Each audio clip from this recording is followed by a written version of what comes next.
gonna turn down my speaker volume. Maybe that'll help. As long as you can hear me, it's all good. Yeah. Hi, chat room. Welcome to the show. Get ready. We're getting started in a few minutes. Hit the like as soon as you come in. Remind everybody else. That's what boosts us up in this. Rob Glenn for Friday AI, first hour. JoJo from JERZ, second hour. And then I get to race to an airplane. It's very exciting.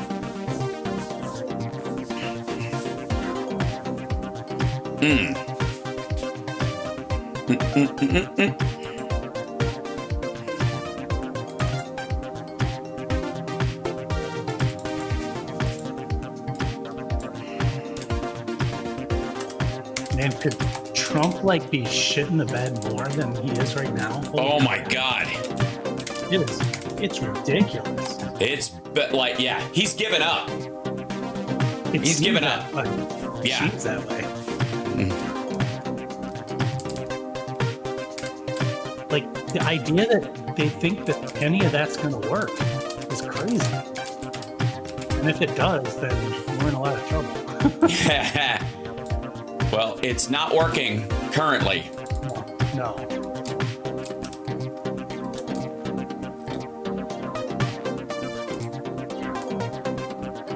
All right.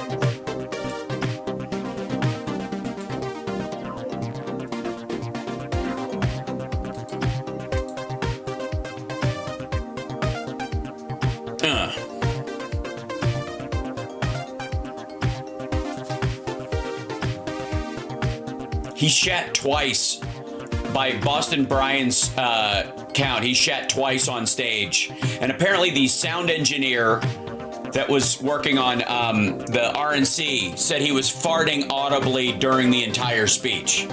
Oh my God. Wait, is this in Detroit? Yeah, the Detroit one's where he shat twice. Like, poor Walt Nauta. But the after that, one of the sound engineers who worked on the RNC in Milwaukee said you could hear him during the entire speech he gave. Oh my gosh. Yeah.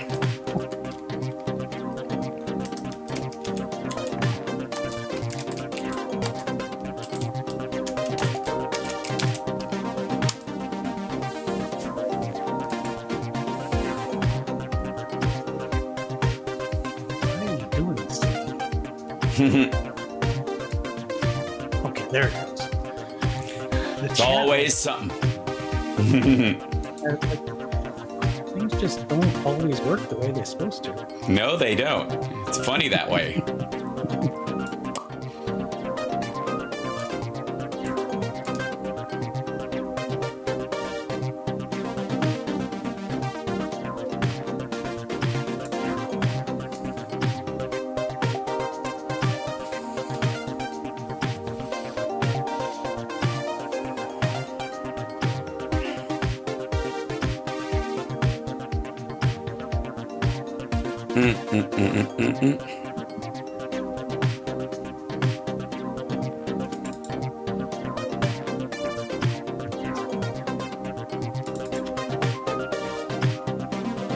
Got my Illinois mail-in ballot here. Sweet. It's so easy. Yeah. You can mail it. You can take it to a drop box. Right. Anything you want to get it to them.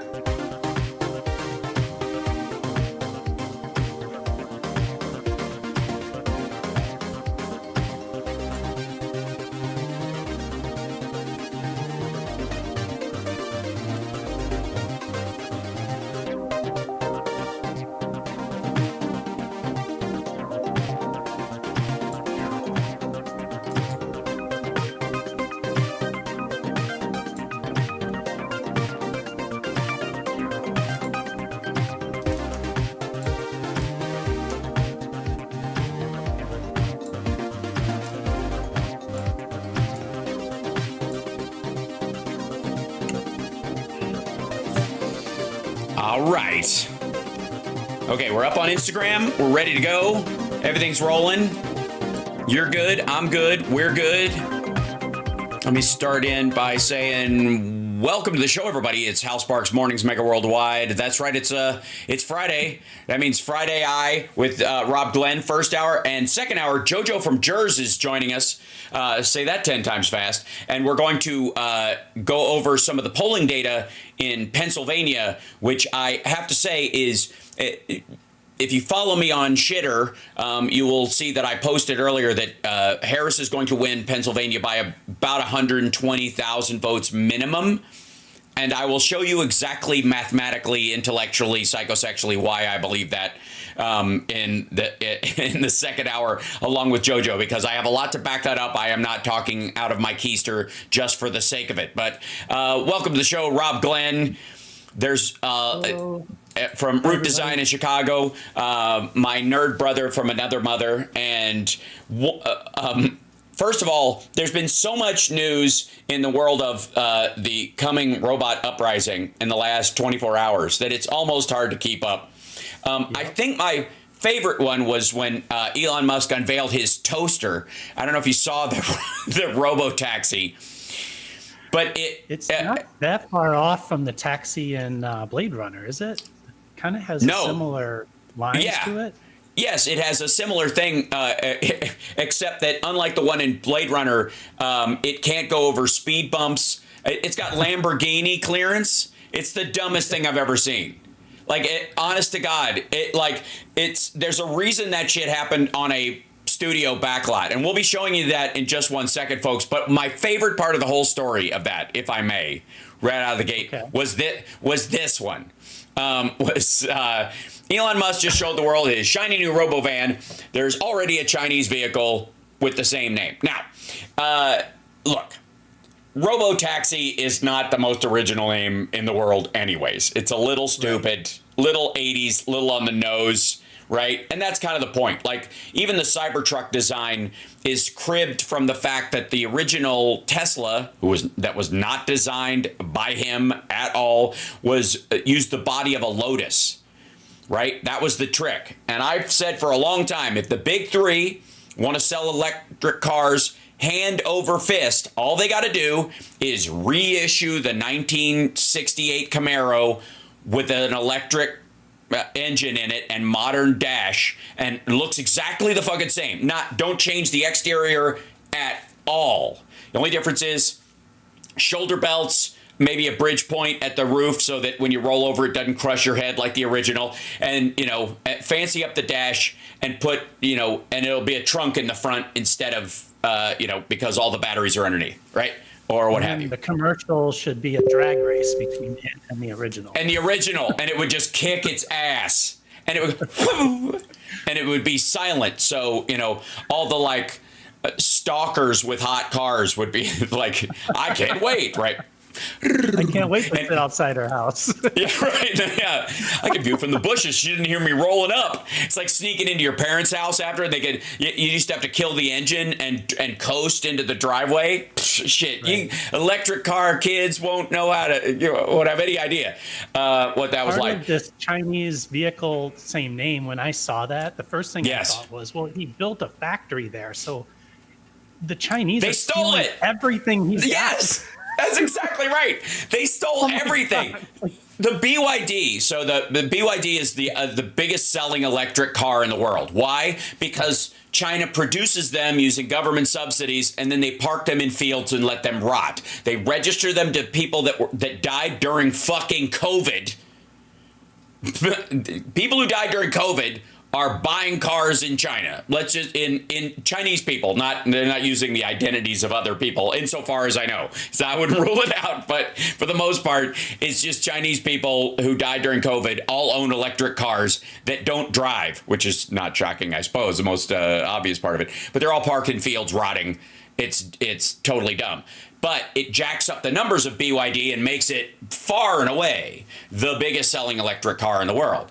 Well, it is an absolute knockoff of the Model 3 Tesla, which is the low-res sedan that they sell the most, the entry-level Tesla is that one.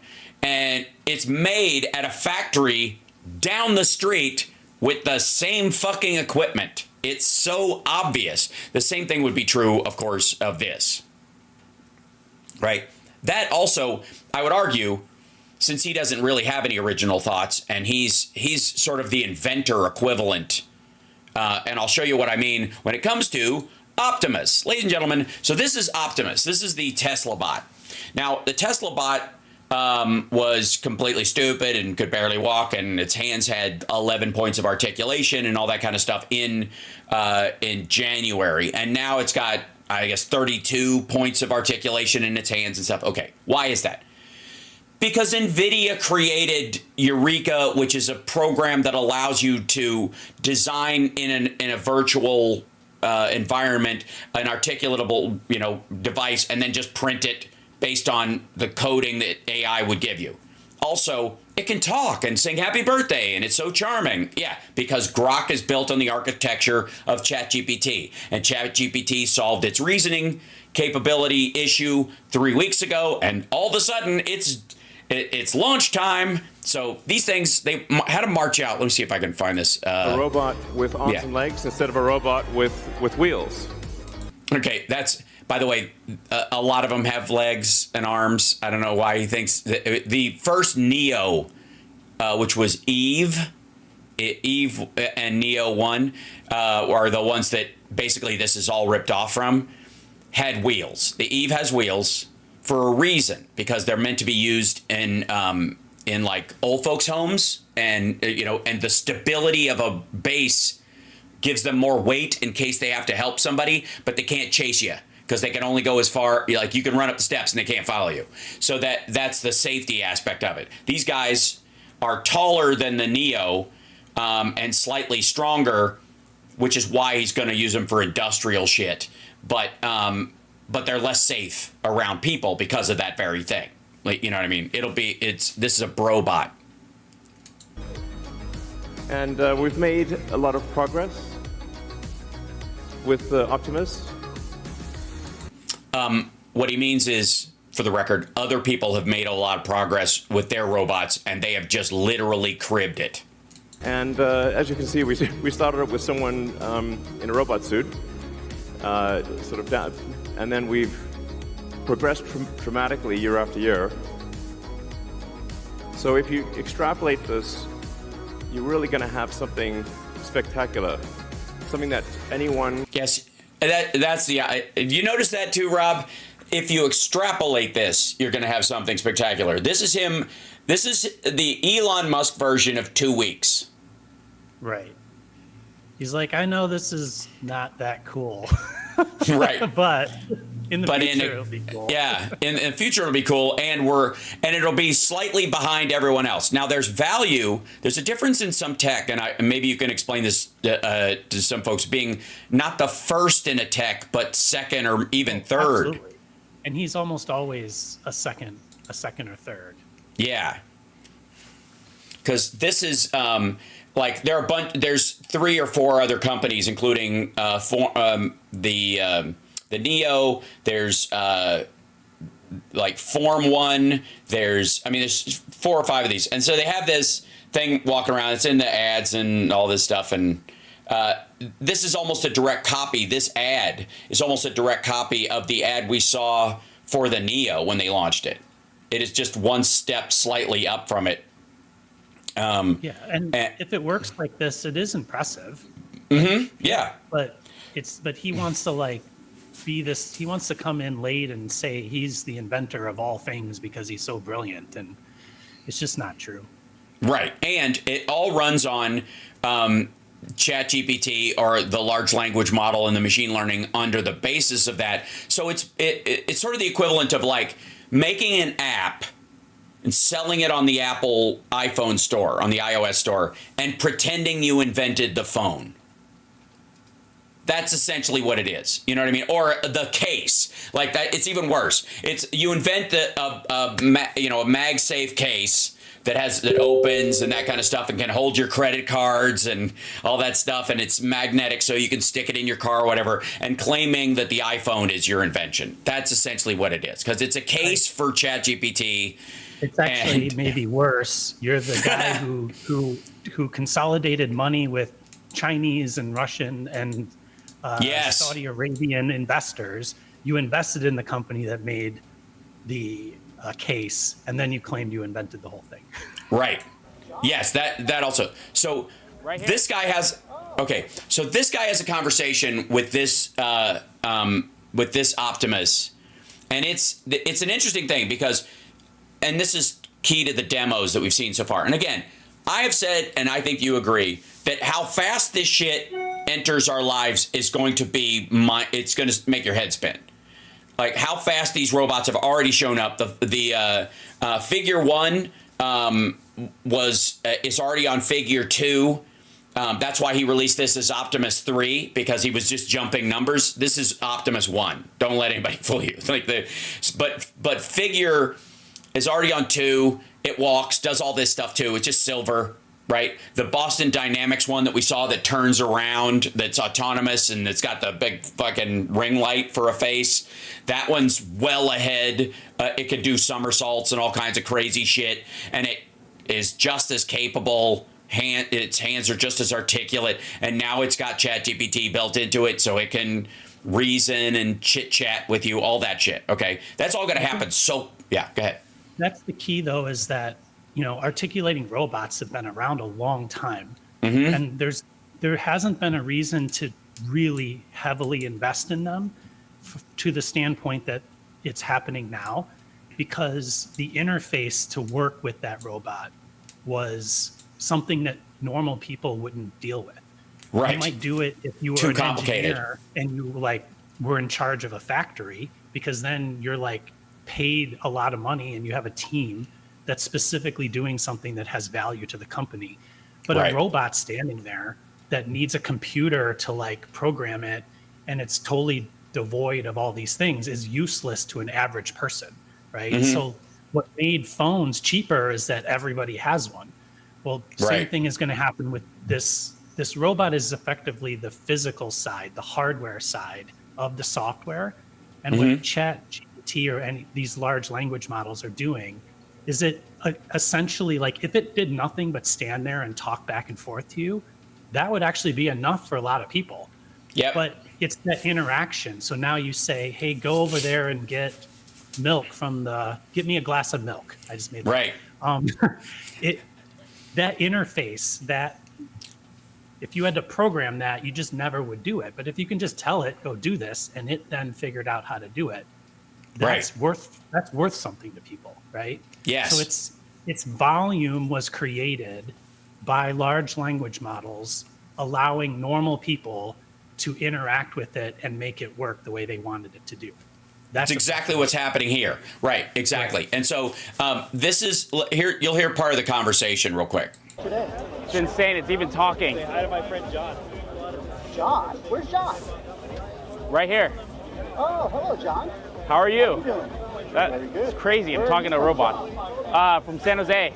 Probably from where you were born in Silicon Valley. Wonderful. Where do you live in San Jose? Do you live in Almond Valley, or do you live in the Santa Teresa area? No, I live in Los Gatos.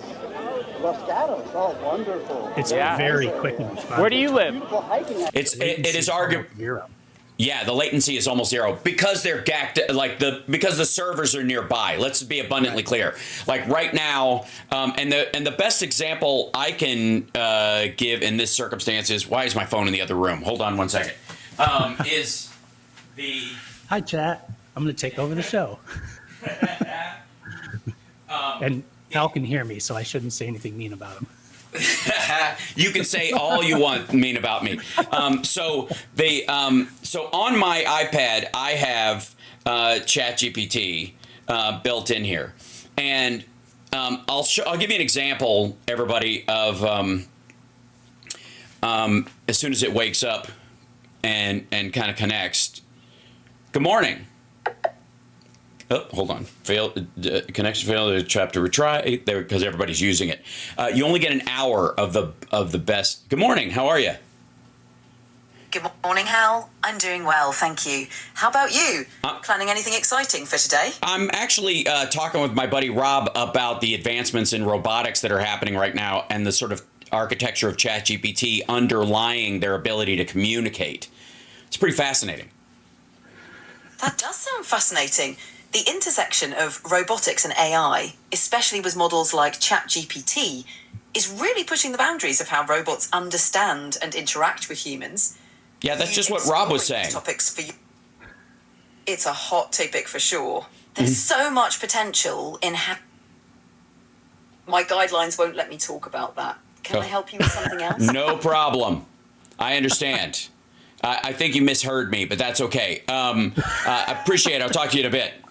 So now that's the current, that's Chat 4.0 with the logic stuff on it. They also have a new version called Chat 4.0 Canvas, which side by side with whatever you're doing has either the code you're working on if you're using it for coding, which they borrowed from Copilot, or it has, let's say you're working on a thesis or a paper or a book or something like that, it has it structurally on the side. And you can literally go, write me a textbook on classic physics, and then it will do it. It'll just do it in seconds. And then it will say, and then you could go translate it to German, and it will do it in seconds. And again, that's why the latency is so low on this. And again, these things are plugged straight into the mainframe. The Wi-Fi emitters that they're talking to are super high, beyond industrial level, and they're nearby. That's why they did it on a movie set, so they could, like these fake houses that you see in all your favorite sitcoms, which are all behind, that's where they are, to make it look like this is just out and about, which is the biggest bullshit about it all. Inside there, which is probably why the lights are glowing blue, is the the substructure of the computer. Computers always glow blue. That's right.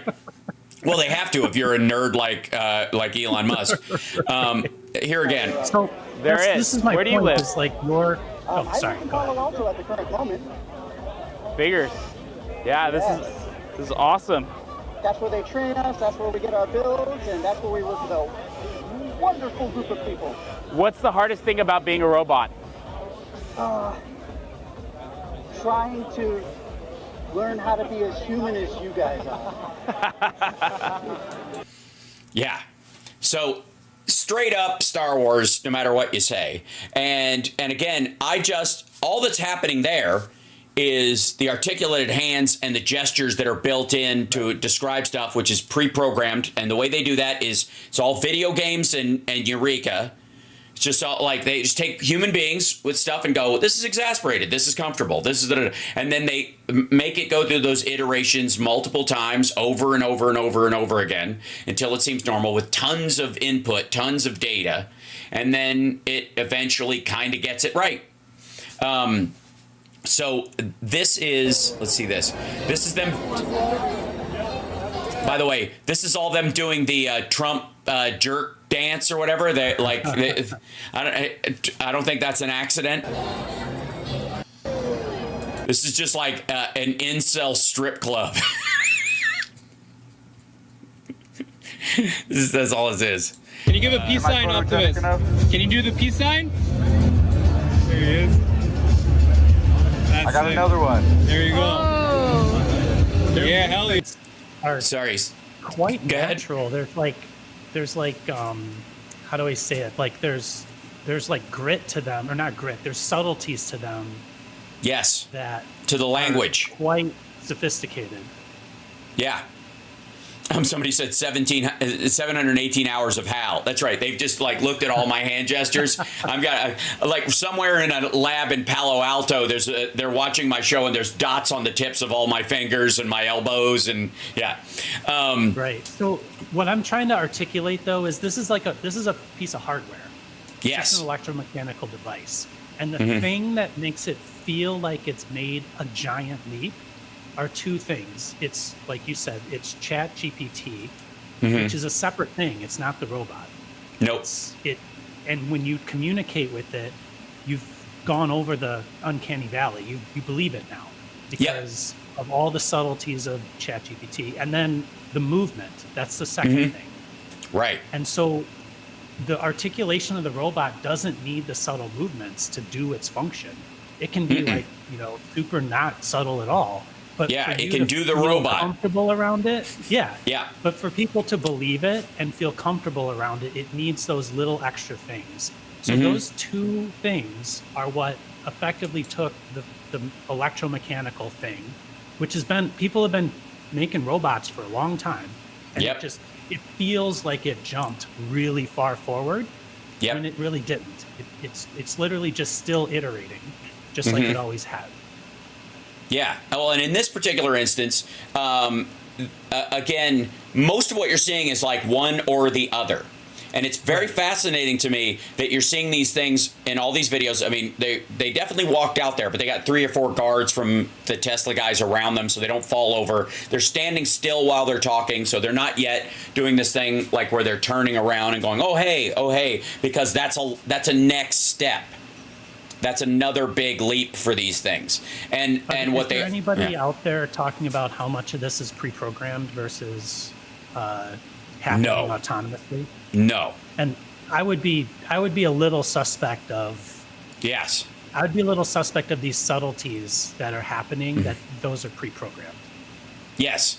Well, yeah, and or this is a guy from Tesla interacting with them, or they had these influencers like, hey, you're going to have a conversation with him. Just ask him where you're going, like where you're from and all that stuff. And he'll have all this stuff. And there'll be sort of a mix of not necessarily pre-programmed in the way we think of it, but like narrow focused on one particular conversation. So it doesn't have to think a lot because it's only operating within a narrow framework. It's still using ChatGPT, but it's using like specific, like you can create your own GPTs, but also the agent aspect of it is what will make this thing useful. So let's talk a little bit about the AI agents. And by the way, this is HAL Sparks Mornings, Mega Worldwide. Like, subscribe, give a thumbs up, support the show because the future is happening here. And this is Rob Glenn from Root Design in Chicago, and we are nerd brothers from another mother, and we're both 3D printing nerds, and we are looking to the future with very brightly. I'm very excited about a lot of it, and this stuff, I don't know, like if you look at cars and you were like a big fan of the Mustang or something like that back in the 60s or something like that, and you're looking like there's going to be a car, everybody's going to have cars, multiple cars. And then there were guys who had like Lamborghinis or something like that, or they're like, and you're like, this car is totally useless 90% of the time, right? It can't go over a speed bump. It can't do it, but it looks like it looks like a spaceship, but it's fucking worthless. That's what the Tesla stuff is going to be like compared to everybody else's. He's trying to get ahead of this march, but he's not going to get the government contracts for his shit because the electronics are made in China and they don't trust it. So the government contracts are out the fucking window. It feels like a marketing scheme. It's starting to feel like a marketing scheme. It's exactly that. Yeah. So agents, and what I wanted to talk about today a little bit, which is it is a step beyond, the kind of regular usage that we think of. And it's when you talk about how like when the rubber hits the road, when robots can actually do shit for you without having to be instructed through everything. That's exactly what we're talking about today, is that they suddenly become, this robot, instead of becoming just a talking thing that can do like 3 activities, you can now discuss things with it, and it can, it's like, oh, you've been working for a long time. You need to stand up. Here's a glass of water. And it knows that you've told it before, remind me to stay hydrated or whatever. And it comes back with a glass of water on the regular. You don't have to tell it directly. It will kind of do those things. That's what people have been waiting for, I think, with robots. When it comes to AI, it's like it's been in a fishbowl this whole time. For good reason, for safety's sake. And so it can't get your credit card and just go and just buy and sell everything you have, I don't know that I can articulate as well as you can what the AI agents are kind of currently operate as and such. One of the problems with the term agent is that what it really means is the Matrix. Well, one of the problems is that we don't. Most people don't really understand what a large language model is, because AI is sort of this blanket term that's been put on everything. So I'll start there. So the real term of an agent, or the real like function of an agent, is to function outside of the LLM model. And because people don't totally understand the confines of it, that's where it gets hard. So there are, let's say, I'm just going to kind of make up 10 different ways of machine learning, 10 different 10 different ways to do it. And you could call neural networks or large language models one of those 10. And I'm simplifying a little bit. The other 9 are better at certain things. And there's actually specific tasks. There's actually limits to what an LLM can do. It just feels like there's no limits because it's so good at communicating. That's kind of back at the last point that I was trying to make about the robot, right? Right. Okay, so let's say you're in an LLM and you need to use like another method, like accessing a database. It needs to use that secondary method. It needs to go outside of itself to access that, and then use that information to, let's say, answer your question or do a thing. So maybe a good example would be you call, and first of all, agents right now, the most use I see of them is like customer service bots. Yeah, chatbots are probably the most common version of what people would understand as an agent, which has a limited number of parameters of what it's supposed to do. So it doesn't, while you're asking it about your flight or where your bags might be or how to get help with, the ointment you just got. I don't know, that in the middle of it, they don't start chit chatting with you about racism. It's like, I don't know, maybe there's a lot of reasons why certain humans shouldn't be allowed to live.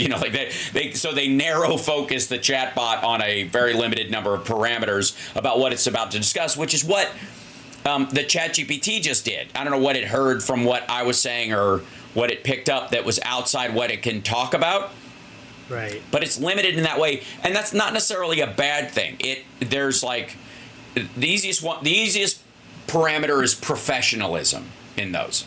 Don't say anything that's outside the realm of like professional behavior that somebody would say in that setting. These things are communications, not that's styles of communication or methods of communication. It's not the actual data. So let's say you're calling your cable company about your bill.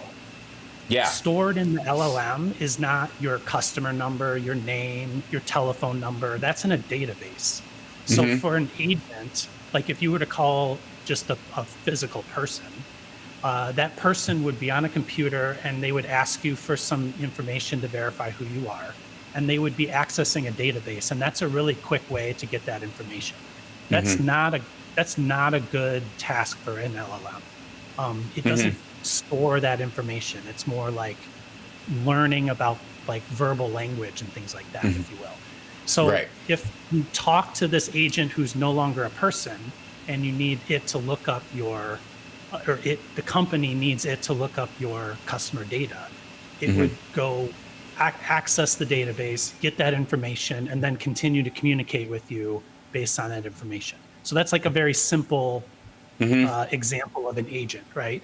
Imagine all of the things that it needs to kind of like go out and get stored in a more efficient way. Right. To de-nerd that a little bit for some of the people listening is that in this situation, we're talking about the chatbot that you're talking about, which you might think of as an agent on its own, but there's also a secondary agent aspect of the AI that is specific to the task of, so there's like, it's like every leg of the octopus is an agent in and of itself. In the same way that an octopus's leg almost has an articulate thought to itself, but it does work as part of the whole. It's taking instructions from the main brain, but it also has a little bit of leeway in what it can do, and it adapts based on nerve impulses or data that it's got coming in.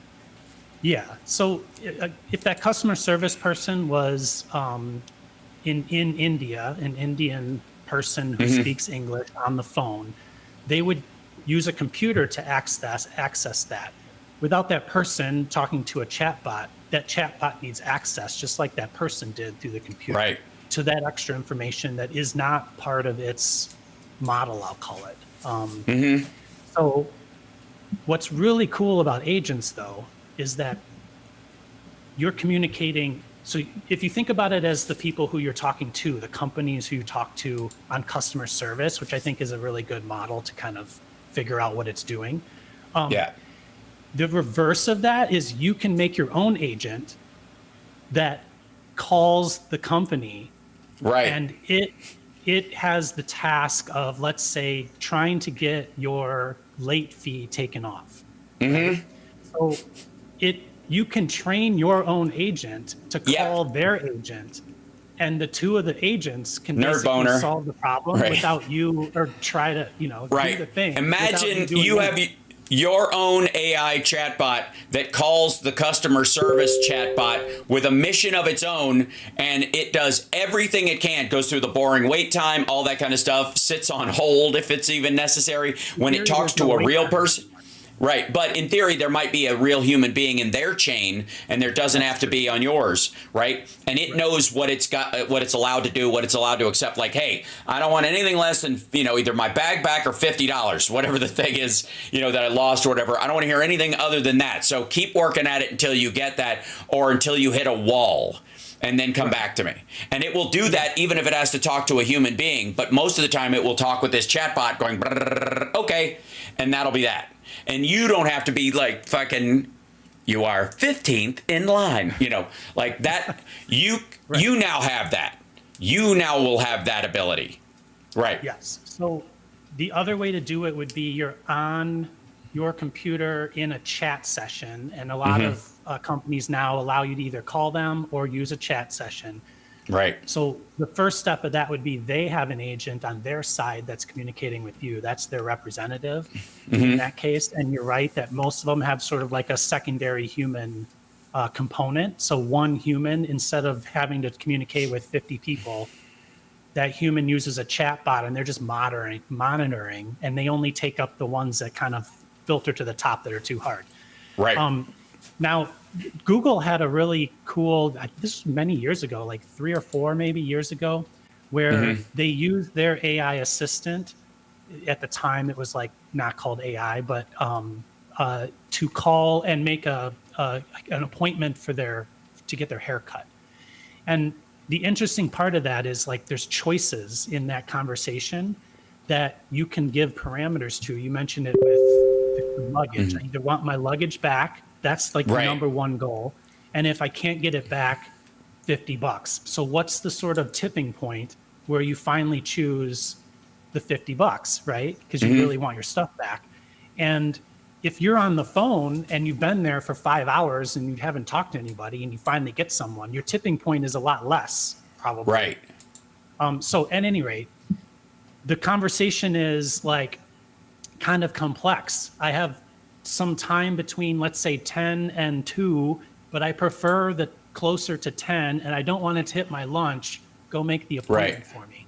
And this thing calls, and it gets the options, and then it has to choose based on that conversation you had with it, which is the best option for you. And it chooses, and it makes the appointment. So that's where we're headed, is that the people you're communicating to are going to start to be agents, which isn't actually that different than a call agent in another country, if you really think about it. Yeah. And then you can have your own agent that then goes and, I guess, negotiates for you. Right. And hold on 1 second. I'm going to try and find one of the best examples of why agents matter that I've heard is, and I want to say it's one of these, like, I think it was on GitHub where they were talking about it. And you're like, imagine if you had a Roomba and it told you your floors were dirty but didn't clean them. This was their example, right? Okay. That's what ChatGPT was. Right. ChatGPT could give you a plan and all kinds of stuff, but do nothing to help you execute it. And it was aggravating almost. Like a lot of people, especially, like I said before, creatives, I don't need that thing to write jokes for me. I have no interest, right? And in this particular instance, it's, when I finally was able to create my own GPTs, I created a writing partner that's not allowed to come up with punchlines. And so it was able to just prompt me and like, okay, think a little bit further on that or whatever. That's pretty funny. What about this? Like, just what do you think you could incorporate this topic into it? And but it's not allowed. It's always got to be the straight man, so that I'm coming up with my comedy via that thing as a prompt. Not so that I like, write me a comedy routine that I can memorize, you know. And there are people doing that right now. There are people starting stand-up who are doing AI generated bits, and they're awful, and they will never be able to do more than 7 minutes. I guarantee it. But at some point, will they create a hologram version of themselves because they're dicking around and go, write me a new routine about blah, blah, blah, that's as funny as anything could do. And then, you know, that thing will perform only online, or they'll be like, oh, this TikTok comedian's blowing up. It doesn't really exist. There's going to be more and more and more of that in this. That's why I think live performance is going to go through the roof, and why people doing stuff and seeing people live is going to matter more. And I think AI is ultimately going to do for like creative works what auto-tune did for singing, which was everybody used it for a while, and then everybody's proud of the fact that they don't use it now. Like if you use it, it's embarrassing, right? You're not like if you're. Example. Mm-hmm. And it was helpful at one point, and you can use it for stuff. It has useful purposes. Let's say I'm doing all my own background vocals as a singer, and I'm exhausted, and I don't want to have to do the background like harmonies over and over and over and over again. I can fix those because who gives a shit? Because they're not even supposed to be me in the first place. I think that the thing that people kind of jump too quickly is it just wrote the whole script for you. And that's not how people who use AI for a living, they don't use it like that. It's a bit of a misnomer. They use it to augment their writing. They use it to brainstorm. They use it to like correct grammar, things like that. When we use it for coding, a lot of times it's just the initial like starting point that points us in a good direction to start doing a little research, and we get to the end faster. It didn't write the whole thing for us. In fact, a lot of times it writes the wrong thing, but it gets close enough that you're like, oh, okay, I see what you're doing there. Now let me bring my own knowledge in, and I didn't maybe realize that there was that one way that you did this, so I'm going to try to do it that way too. In that you're learning as you communicate with it. Yeah, even most teams work that way anyways. What you have amongst a lot of teams is everybody's coming up with the average idea. One person in the room is always coming up with the obvious average thing right out of the gate, or at least close to it, depending on the quality of the team. And everybody else starts building on top of that. But the existence of that person who just goes, all right, obviously we got to say like, Ford Motor Company, we don't crash. And, and they're like, okay, maybe there's something to that. Maybe we want to avoid that. Whatever your decision is, you're making a decision based on that, the scaffolding of normalcy that's built. And a lot of times what AI does, because it's repetitive and it's just regurgitating a lot of what it's been fed and kind of mixing and matching things, which is the illusion of creativity. It's just slapdashing shit together, which is why its pictures look so weird. It's why its poetry is so either obvious and on the nose or nuts, is because it's not really thinking about it. Can't do that. It still can't. Even when it regurgitates something that sounds profound, it's you adding the profound nature on top of it. So in this particular instance, you've got like the AI agents themselves. One of the biggest areas where I think they probably come into play most commonly is ChatGPT now has a memory feature where it can remember what you've been talking about and pick up the conversation later. That's part of that agent thing. It couldn't do that before. It couldn't store stuff and come back to it, or sort. Yeah. Oh, we're talking about your family trip you're planning versus, we're talking about this creative project you're working on, or we're talking about, a tech support issue that you had and I helped you work through, or something like that. It can tell based on logic and reasoning now. It's the new part. You're talking about that thing we talked about on Wednesday. Just like a friend, just like a person would with that kind of memory. That's an agent aspect of it that is brand new. Right. I just used that something like that the other day. Like about a month ago, I put together this like coding thing that was way beyond my abilities. But I got it to work. It was really cool, and I wouldn't have been able to do it without ChatGPT. Yeah. And then it was doing something automatically for me. About a month passed, and a client called and said, "Hey, can you make a change to this?" And I forgot how to do it. Yeah, it's been so long, right? I was like, there was like a 5-step process, and I had no idea. So I went back to the ChatGPT, and I literally just said to it, "I had a conversation with you about a month ago about this specific thing, and I forgot the steps to get it to run. Can you remind me?" And boom, it totally, I got there in about 2 minutes. Right. Was able to get it to work again. Those are the things that like cause so much time. When Yes. you don't record things quite properly. You didn't take good enough notes. When you roll the ladder over to the giant Library of Alexandria and climb up the ladder and pull out the large leather-bound Scrivener-written book that has the incantations written into it to make the magic happen, and then try to remember how to fucking pronounce them. And you're like, I don't remember how to pronounce them, so we got to go see the old monk up on the hillside. How do you say this word again? He's like, Guflagla. Ah, okay, Guflagla. Thank you. I'll see you in a couple weeks, right? I mean, it's how shit. I mean, you could argue this is exactly why invention, creation, and collaboration was so slow during early humanity before massive communication. And now you're just shortening that communication, tighter and tighter between you and your computer, which has the ability to, it's immortal, so it doesn't have to worry about wasting its time, so it can never get tired and bored. And so you're now talking to someone who can't get tired and bored, which is also, cats and boredom have slowed human progress more than almost anything in history. Yeah.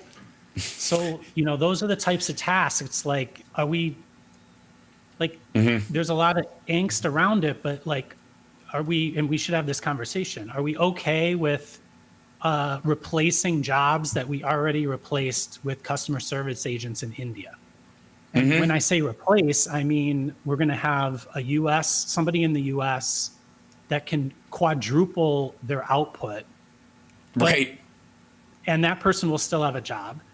And they wouldn't have had a job without it because they would have quadrupled the people hired in India, right? Right. So the question is, what are you trading? And in many cases, our direction, our idea is that you're trading, you're not doing the stuff that doesn't matter as much anymore. You're not sweeping the floors, the Roomba's doing it. You're not, you're not looking for. You have a dishwasher. Look, it's a dishwasher. Think of the time saved. Right. Washing machines and dishwashers. AI is a washing machine and a dishwasher. It's slightly smarter, but think of all the time that is saved by human beings not having to fucking scrub their clothes on a riverbank and wait for them to dry. Like this, again, nobody complains about that. And nobody goes, we're putting all the people who scrub by the riverbank out of business. It's the same thing with the forklift. We're not complaining because 4 heavy, like big buff dudes have been put out of a job because they used to be the guys that would carry the shit around on their shoulders. They just drive 4 forklifts now. And there's this, so Lillian Wang, who was like, I think she's like the head of safety systems at OpenAI. She's one of the people who make sure it doesn't kill us all or whatever. She's on the forefront of this. This is where it has reach. It can do stuff. And once it starts doing stuff, that's when you get into some trouble if you're not careful, right? That's what we're talking about. That's why, it's probably why that agenting, and they called it agentic technology. I've heard that word many times, and it's kind of an awkward word. Oh man, it's one of my new favorite nerd words because it's never gonna catch on. Like it's only gonna be spoken in like such a small area, and then it won't matter. It's almost like a piece of 80s slang that came and went. Yeah, it's unrelated, but it's like the word eugenics. Like it sounds a little like that to me. Yes, exactly. Yeah. So agentic means that it's a technology that incorporates agents into the AI. So it's so stupid. But anyways, but there are 3 areas where agents are a factor: planning, execution, obviously, specifically through tools and memory, and it's more like the other way around. So it's planning, remembering all the details you put in, which is a big fucking deal that people don't really recognize how big that is. That's why that was the next step in ChatGPT before the other stuff, was making sure that the memory was adequate and it could actually respond and logically understand what the fuck you're talking about. And then the third one being the tools used, which are largely what are called APIs in software. Like this, it's this, and I forget what API stands for.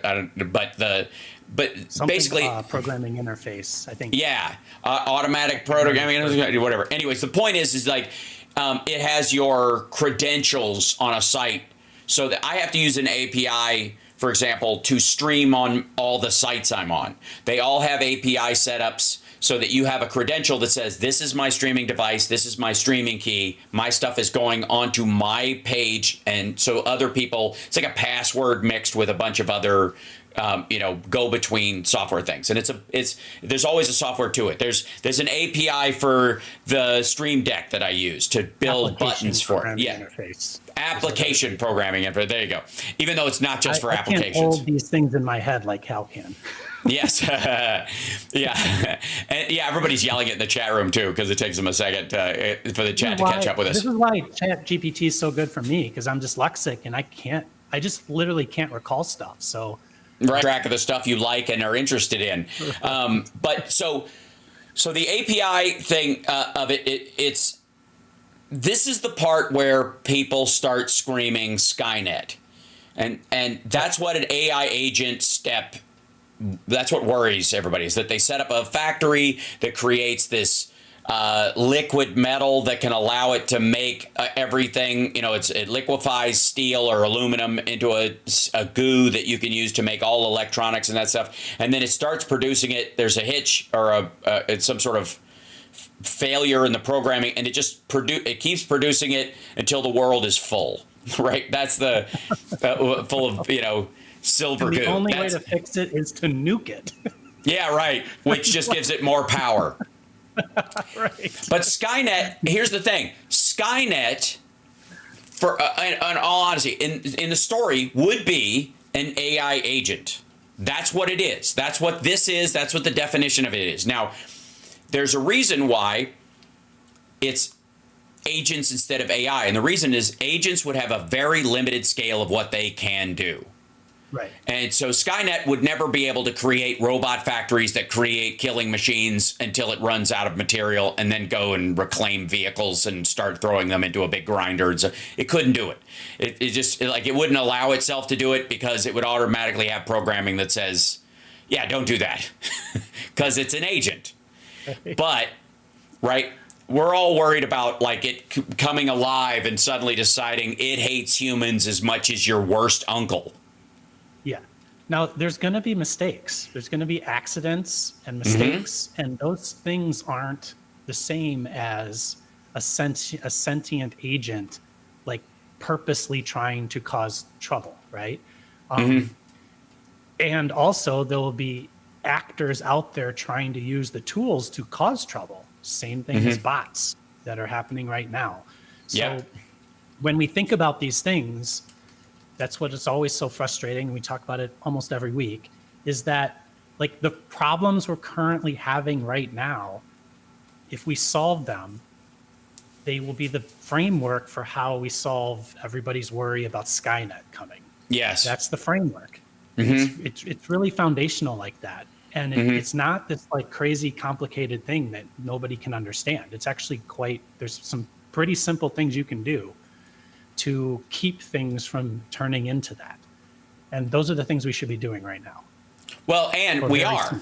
I would argue that the United States, California is working on, trying to pass a bill that doesn't stifle creativity while growing on this. I was on a call with a bunch of influencers who are interested in putting forward this AI safety bill.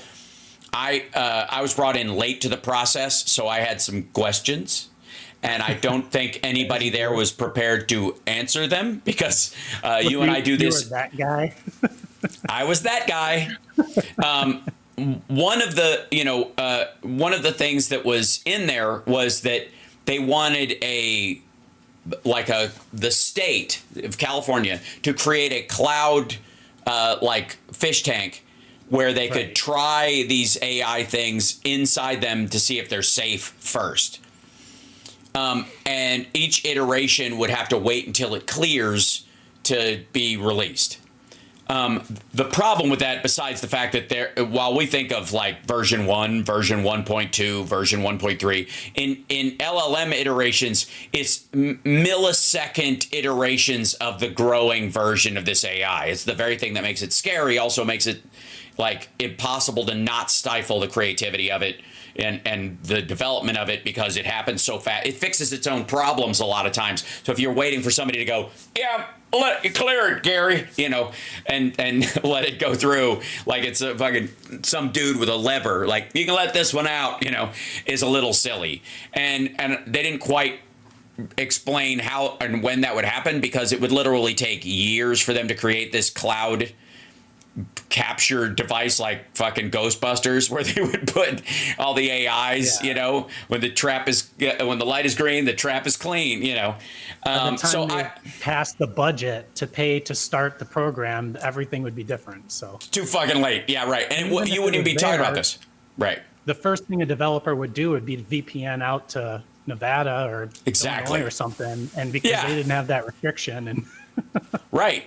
And just just release it everywhere else, but you can't use it in the state of California. What does that mean? Then everybody's VPNing out themselves to get access to the advanced. Like they're thinking about it in terms of like, you know, crash test dummies in cars, and it's just it's not gonna work that way. What you have to do is put liability. Some that already exist, like we've talked about, you know, deep fakes and all that kind of stuff. There's already liability protection and, you know, in and around those kind of things. And just like and responsibility for damage done, which will exist. And, you know, if somebody uses your gun to do something, the best example is, okay, so I want to say it was Arizona, I believe. At one point, the police in let's say Maricopa County all use this particular Glock 9mm, and they all got new ones. They got updated sidearms from from the state, so they paid for everybody to get a new one so they could update all of them.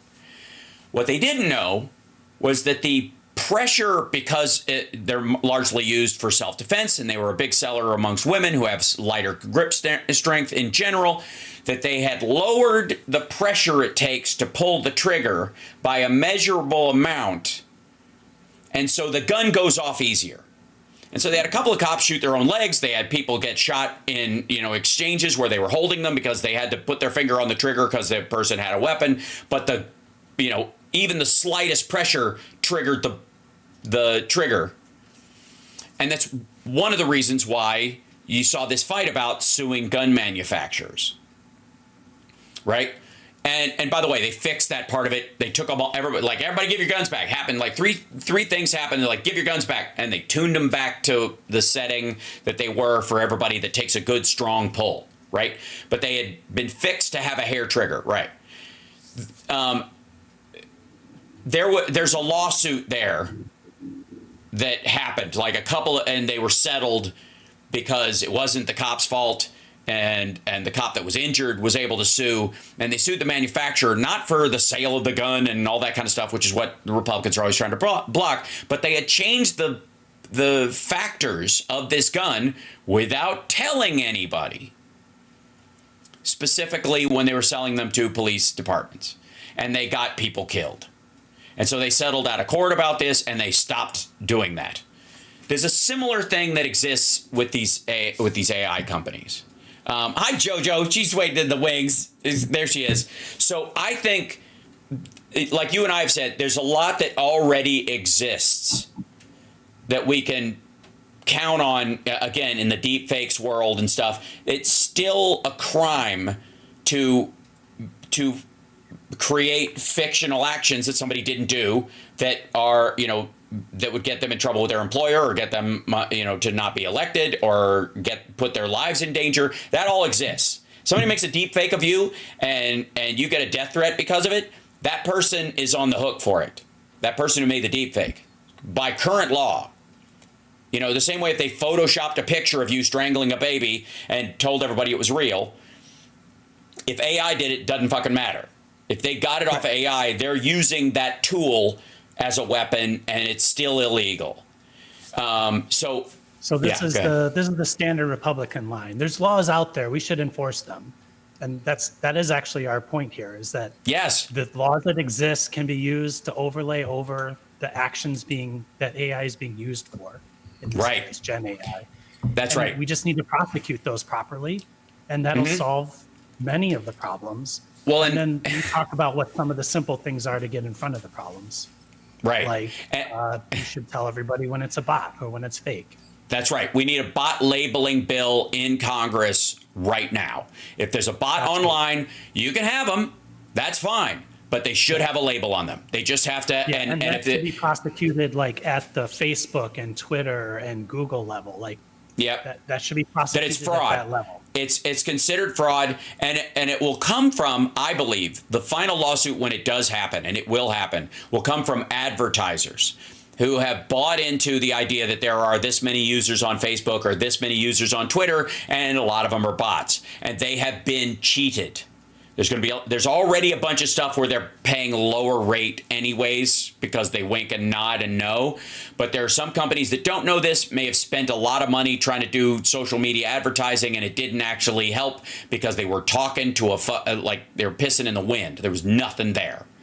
So anyways, so JoJo's waiting in the wings. Rob Glenn, thank you so much, my brother, for helping us walk through this. I know this is dense for a lot of people and it's difficult, but we both know this shit is going to be on top of us before we know it. And we want you to be comfortable with it and start incorporating the parts of it that work into your lives. And don't be afraid of it, because those who get in on it early will have the edge on other people. They really will. And there's tons of it that is not scary, that is very good, and that is, will do a lot to advance equality in this world. Not the least of which is the education potential for it, the helping elderly people and the like, doing jobs that are too dangerous for humans to do. That kind of stuff, it's all a net positive in that regard. So thanks, Rob, so much. I'm sorry I forced you to explain agents to everybody, because it's a lot. Right. Hi, JoJo. Hi. Have a good weekend, everybody. Bye. Awesome. See you all next right. week. All right, thanks so much. Okay, and then I'm going to pop over to here, and then I'll go over to JoJo, and I'll the plug her in here, and then the thing, and then click and paste, and in a couple of seconds, she will pop on the screen, and we will have, ladies and gentlemen, ladies and germs, there she is, JoJo from JERZ. Whoa. And it's okay. I'll shrink you down. It takes a second. You're so big. There you go. Much better. Am I blurry for you, or am I only blurry it takes this. You're only blurry for a second, and then it kind of wakes up to it. It takes a moment. It's like a Polaroid. It takes a second for it to. You look fabulous. I wouldn't worry. worry. It's like a Sybil Shepherd filter on Moonlight. It's the Carrie Lake. It's just Vaseline. You know. Oh, yeah. I have more Vaseline on my. Well, Carrie Lake's got more Vaseline on her camera than Diddy has. Baby. Oh, yeah, that's what it was for. And literally, we didn't know this, but Carrie Lake was just broadcasting from his house all the time.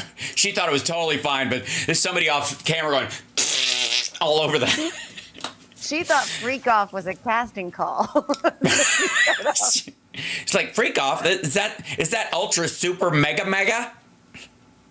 That sounds like that. It's the Front Row Joes and the Freak Off, right? Which is going to be a MAGA band after Trump's a long faded memory. Welcome to the Tulsa Ramada. We are Front Row Joes and the Freak Off. 1, 2, 3, 4. Right. Wait, I thought we were doing that Hootie and the Blowfish cover first, guys. I can't count. All right, no, they're going to do they just do the John Schneider "Don't Donald the Trump" song over and over again. Please tell me you've seen that. No, that's a real thing. Oh dear God. I have no idea. Oops, hold on. I don't know why my earphones get wonky sometimes. Get back in. Or then you had the we go. depression. A lot of people they had my so much headphones didn't cash. like talking to everything They for a would set second, up so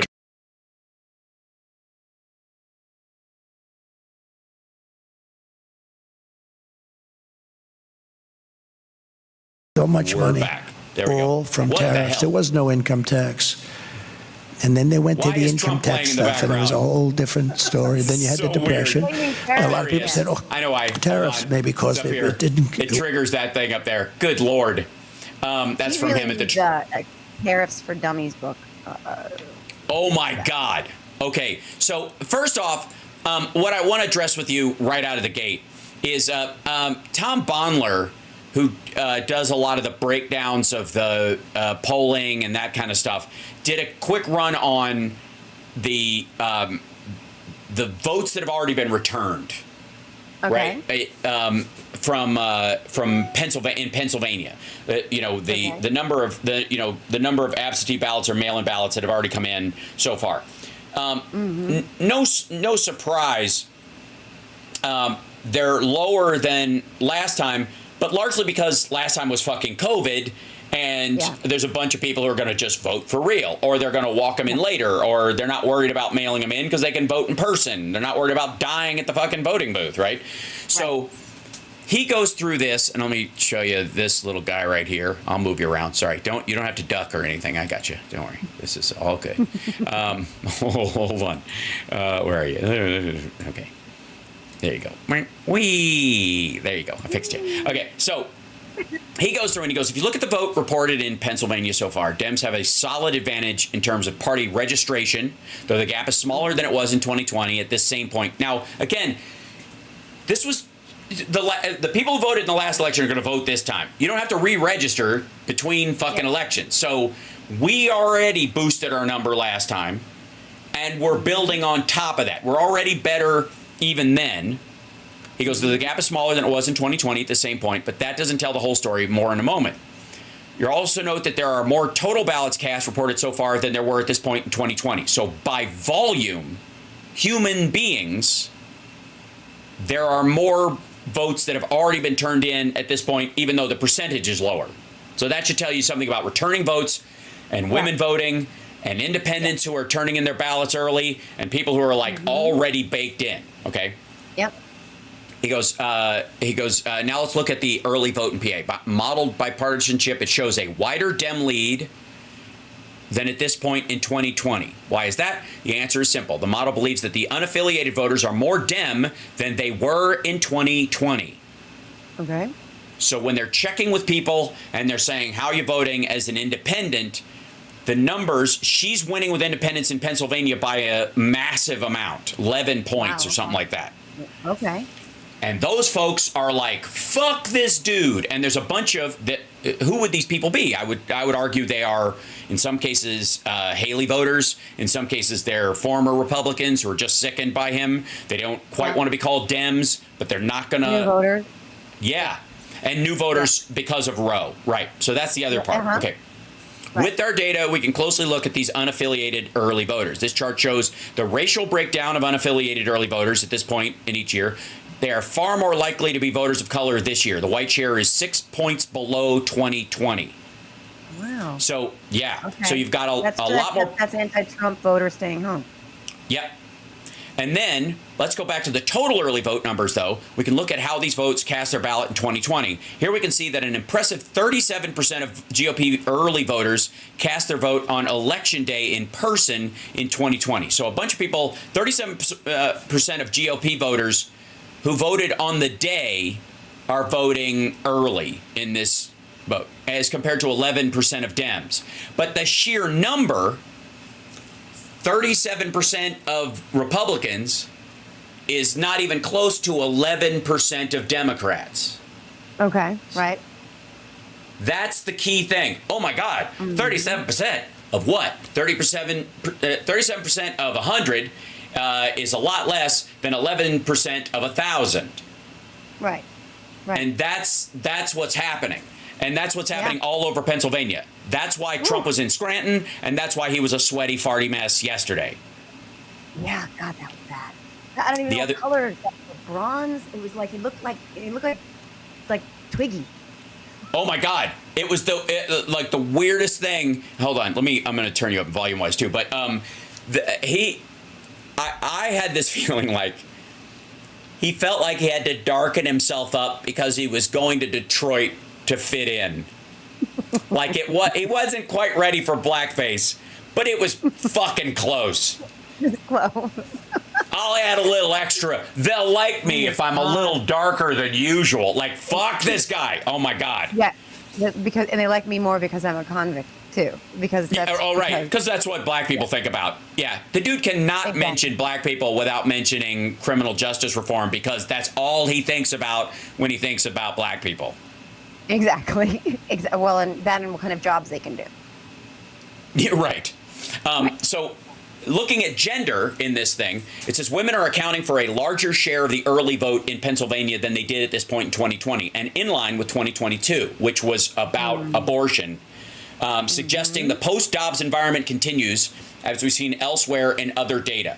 This is what's happening everywhere. This is why I said early today that she's going to win Pennsylvania by at least 120,000 votes. It might be even higher than that because because of what we're, not accounting for as far as what we can't know, right? But at least that. At least. Wow, okay. From your lips to God's ears, Hal. Yeah. I'll take it. Yeah. And then the racial breakdown of women early voters in Pennsylvania, we see the biggest increase amongst women of color, especially black women, whose turnout is 248% of their turnout at this point in 2020, compared to 146% for white women. Wow. Both are up, and white women are showing up. This is the Dobbs thing, okay? This is 146% of these, above the norm with women. That's Democratic women voting because of Dobbs. Oh, yes. Did you say that was purely Democratic women there, or this? No, no. It's just overall. This is just a racial breakdown, but it's largely. They know the vote is Democratic from, the overlaying stuff. But this is statewide early and absentee voting by color amongst women in this particular one. And black women are way higher. Women are they have no idea. People have no idea. I mean, a lot of people know. Women know. But I don't think Republicans have any idea. Or maybe they do. I don't know. Because he's not getting any better. So I don't know.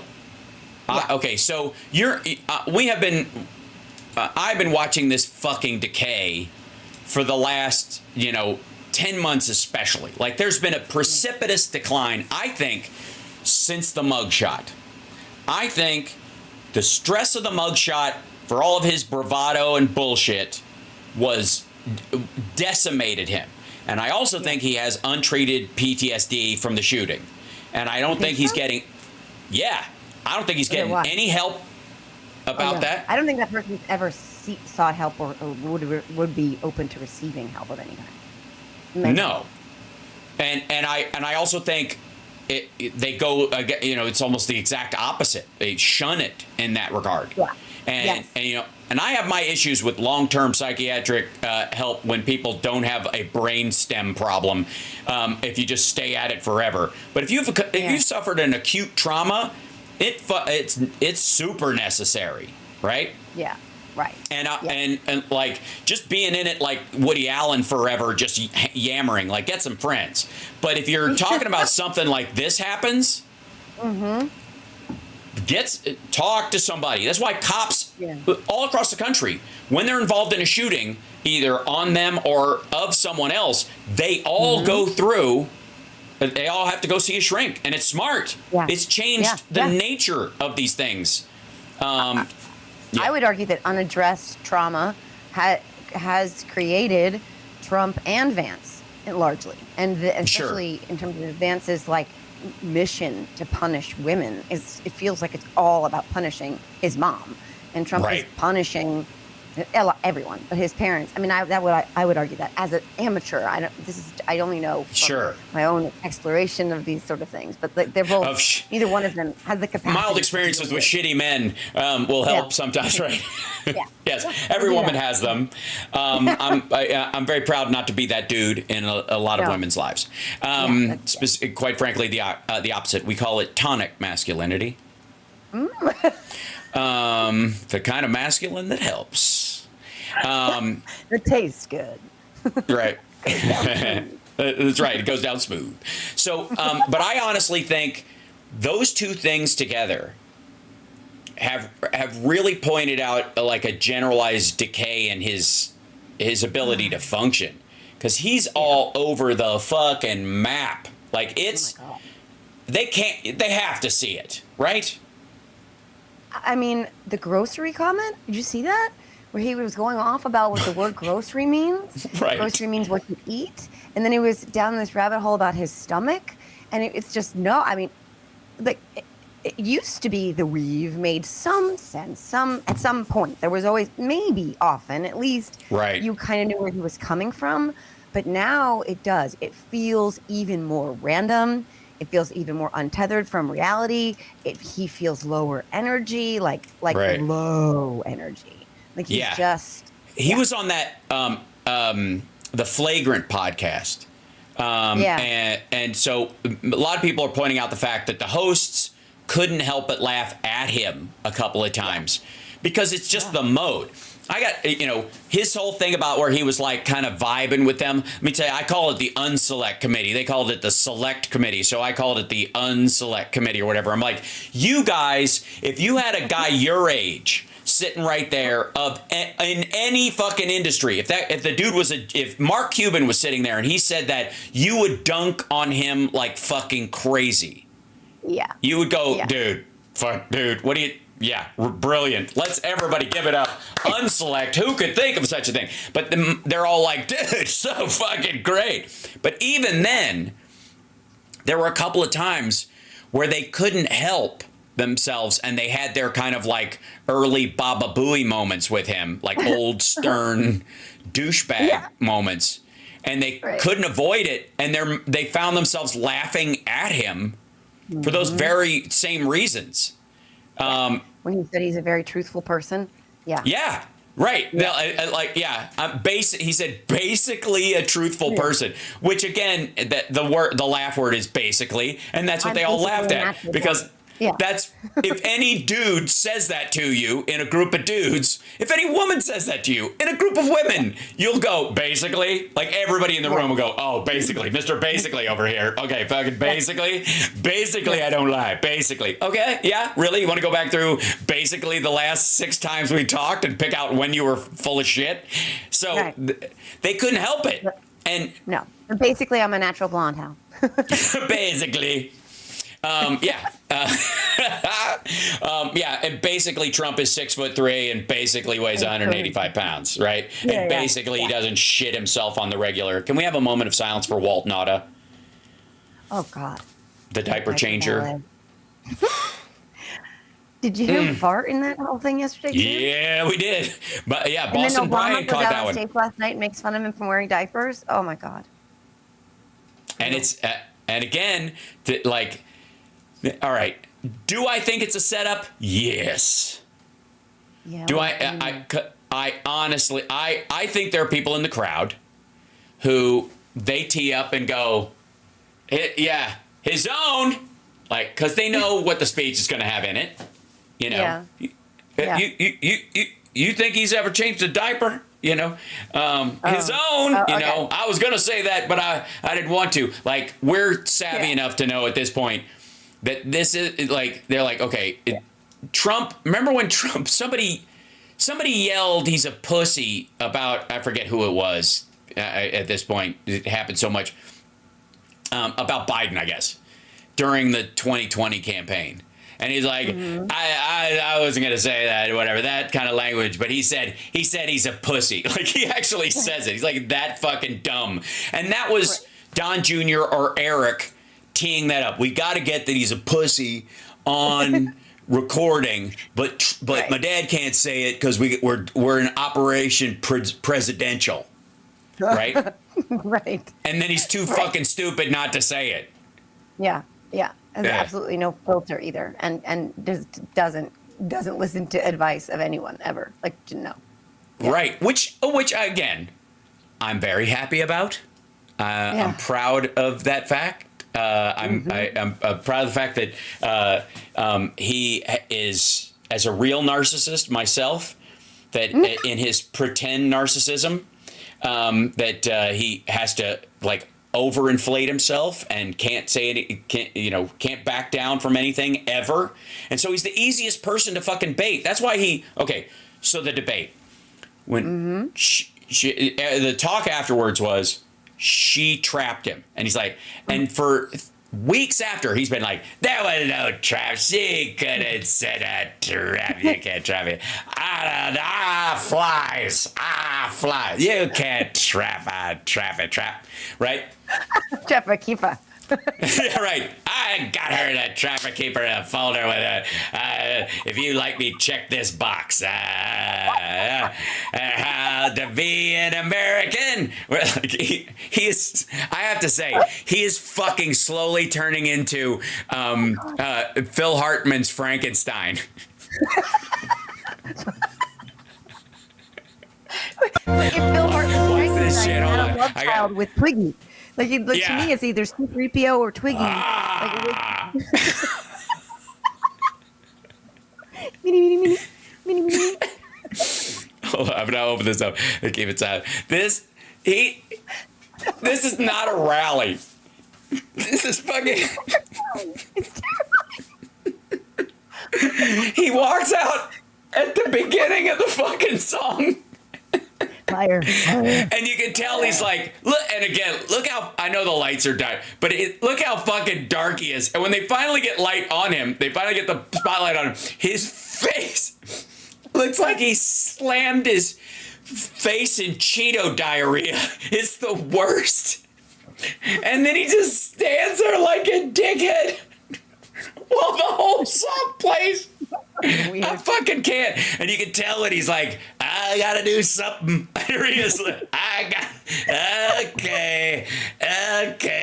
Is the song over yet? Okay. Hey, you. Okay. This was a mistake. I'm gonna point to someone I don't know. Meanwhile, I'm wearing my diaper. On. And Now do I talk? Right. It's like he has to. He's like, you do realize if you walk to the podium and touch the mic, they will fade the song down. They'll do it. I don't care who you are. They'll do it. Even if you told them, play the whole song. If you walk up and touch the mic, they'll go, oh, he changed his mind. Like, but he can't. He doesn't know what the fuck is happening. He doesn't know. This is 5 goddamn minutes.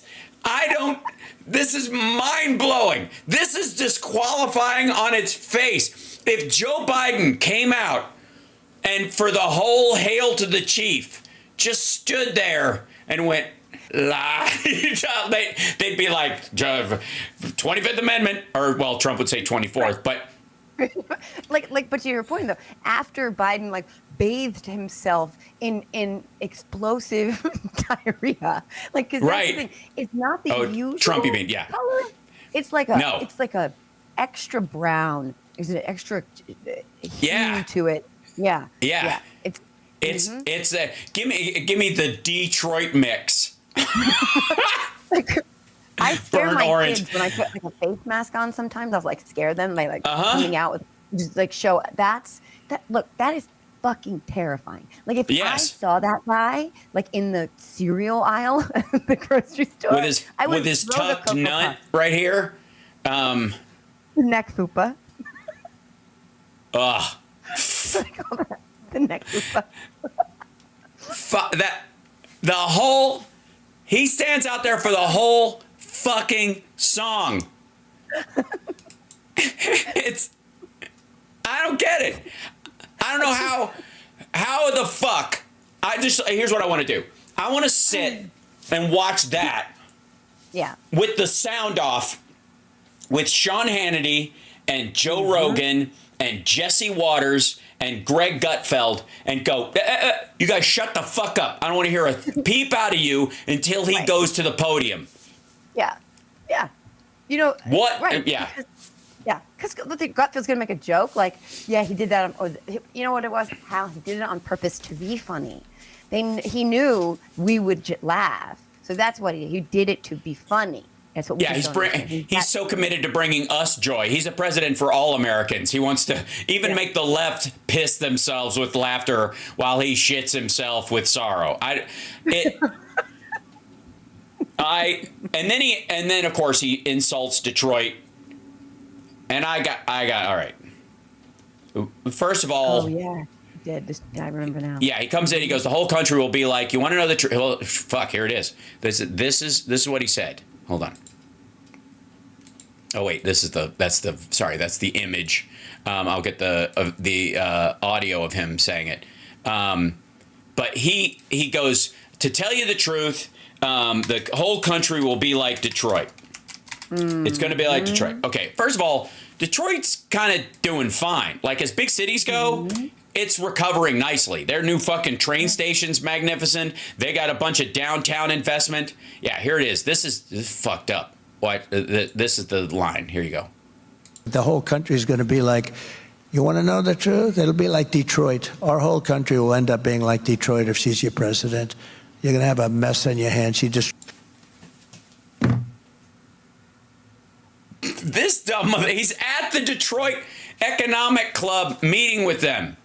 These are the people who have been busting their ass to recover Detroit from, the damage done by 2008 more than anything else, when the Big Three was salvaged by the Obama administration and when Trump was fucking against it. Right. Maybe he didn't know he was in Detroit. Maybe he thought he was in Detroit, Iowa. That's, you come out there, you go, I'm in Detroit, Iowa, and you never recover from that. Nobody comes back from that. You come out and you say Nevada, and you can never go back. Everybody Nevada, and some people say Nevada, and you're like, nope, that's wrong. It's Nevada, and if you say it wrong, you're done. 5 years later, Detroit sucks, Detroit.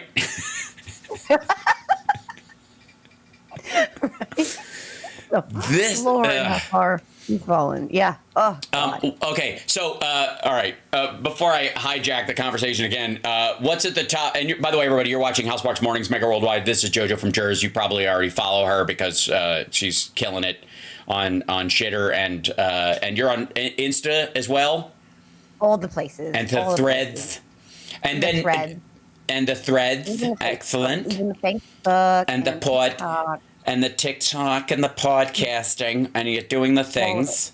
That's all wonderful. The things, honey. You're keeping busy, darling, and that's what matters.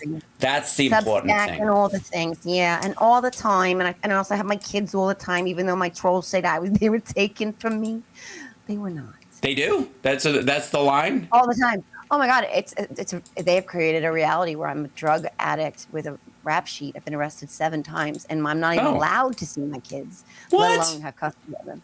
Yeah, that is fabulous. So nice for me. Yeah. Yeah. All the laundry I do beg to differ. Yeah, exactly. They like, can we arrange for that, Mom? Leave me alone. Right. Right. Yeah. Kids today, am I right? Am I right? I'm very lucky. I get to see a shit ton of my kids this weekend because we're so it's very exciting. A little mini family trip. But yeah, it's good. Because I split time, I got a split household, like that thing does, that said, what's on the top of your radar before we jump into that? Well, actually, it's what's on the top of my mind is how the media is completely now ignoring one day later. Thanks, Bob Woodward. But the stories about Trump and Putin and the COVID tests that have been coming out. I don't understand. Like, this is a person who just during hurricanes and is still today, even today, lying about FEMA and the federal response to hurricanes and putting people in harm's way where they're refusing to even contact FEMA or reach out. They're threatening FEMA workers on their property. But this is the same person who was sending COVID tests that they were playing Hunger Games for here to Vladimir Putin. And no one has denied it. Not even the Russians have denied it. It's true. And I just don't understand why that's not being talked about, because I feel like that's incredibly disqualifying to me. Well, you know how they're fixing it. So yesterday, I did a clip on my show, HAL Sparks Mega Worldwide, thank you very much, with the most miserable man on the internet, Greg Kelly, on Newsmax. And he was, and the reason we chose that clip in particular because I don't pre-watch these clips, but you can tell from what he's talking about, was he was using the same salvage point you'll hear from a bunch of people, was that he sent tests. He just sent Putin a bunch of tests. You know, no, he didn't. We have tests now. Now we have tests. You can buy them at CVS. You can have them in the house. You can pick them up. You can have them mailed to you for free from the government. You can get free tests. What he said was testing machinery, PCR machines, entire testing kits, cutting edge shit, so that everyone in the Kremlin around Putin and himself could constantly get tested so that they could function their government without having to sit at the end of his big, long dipshit table. And so he sent, it was like these machines, the minimum base level model is $5,000 a piece. And he sent multiple ones. He sent tests. Okay, he sent multiple testing machines. Yeah. And then all the stuff that goes with them. Remember when we couldn't get swabs? He sent swabs. Yeah. Remember when they couldn't get the slides to actually do the PCR test? He sent those as well. All of the stuff in boxes. Yes, millions of dollars worth of equipment he sent to Vladimir Putin. But at the same time, he was sending PPE to China. Yeah, and keeping all of it secret. And all of it was a secret. Yeah. Yeah. And so at the same time, he was waging a war on public health measures like masks and social distancing. Right. So he's limiting our ability to test so that Putin can test and be safe, limiting our ability to be safe while telling people to be less safe in their interactions. Like it's sociopathic, but it's also completely it's un-American. Like it's piling up bodies in refrigerator trucks. And he's like, hey, Putin, I like you. Will you take my stuff? I'm not going to tell anybody. This is between us. Yeah. Well, and I've made the case that there are 3 options with COVID that maggots have to deal with. One, it was a hoax, and Trump fell for it. If you think it was a hoax, he bought it hook, line, and sinker. Right? We did a lockdown for 14 days to stop the spread, and then it's kept going and all this stuff, and he got and the second one is it's a real virus, but it was created so that big pharma could get chips in us through vaccines. Trump got vaccinated twice, and he got the monoclonal antibodies, and none of them have been able to explain to me how you chip somebody through only a vaccine, but you can't do it through a fucking monoclonal antibody that you're on a fucking IV bag for 6 hours. I'm sorry, it has to come in a syringe. What are you, fucking stupid? So the other one is, and the third one is, it was a bioweapon created by China to kill everybody. And that means Donald Trump was president during the worst bioweapon attack in American history and world history, killed over 1 million Americans, and his response was to sell the people that attacked us the largest order of pork, beef, corn, and soybeans in our nation's history. There's no fourth option. Right. Except if you're Trump, it's like D, all of the above, because he jumps from one to the other. Right. It's kind of like how January 6th was Antifa, the deep state, also patriots and warriors at the same time. Yeah. Right. Yeah. Who were there just to show that they were upset about an election that they lost. And Ray Epps, one of their own, whispered into one of their ears and caused them all to go like, Mo Larry the cheese, or whatever the fucking whatever the fucking every bull's got a magic word. It's like stir crazy. Hey, bull. Shit. That literally MAGA is the bull in stir crazy. And Ray Epps is... That's actually that far removed from me. Is Richard Pryor, right. Hey, bull. Hey, bull. Bull. What's up, bull?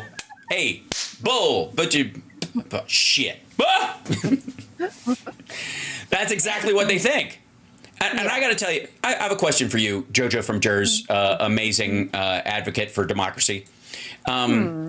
Is there a word someone could whisper in your ear that would make you beat cops and destroy your democracy? What if so? I don't love the word snack, but even still. Snack would do it? Right. It would turn you in. I don't like how mosquitoes. We hate them.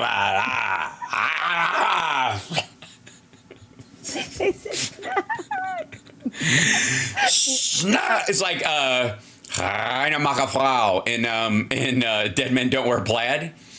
What does it mean? What's he saying? What does it mean? What is it? Eine Maka Frau. Tell him what it means. Eine Maka Frau. Eine Maka Frau. It means you could be my cleaning woman. Cleaning woman!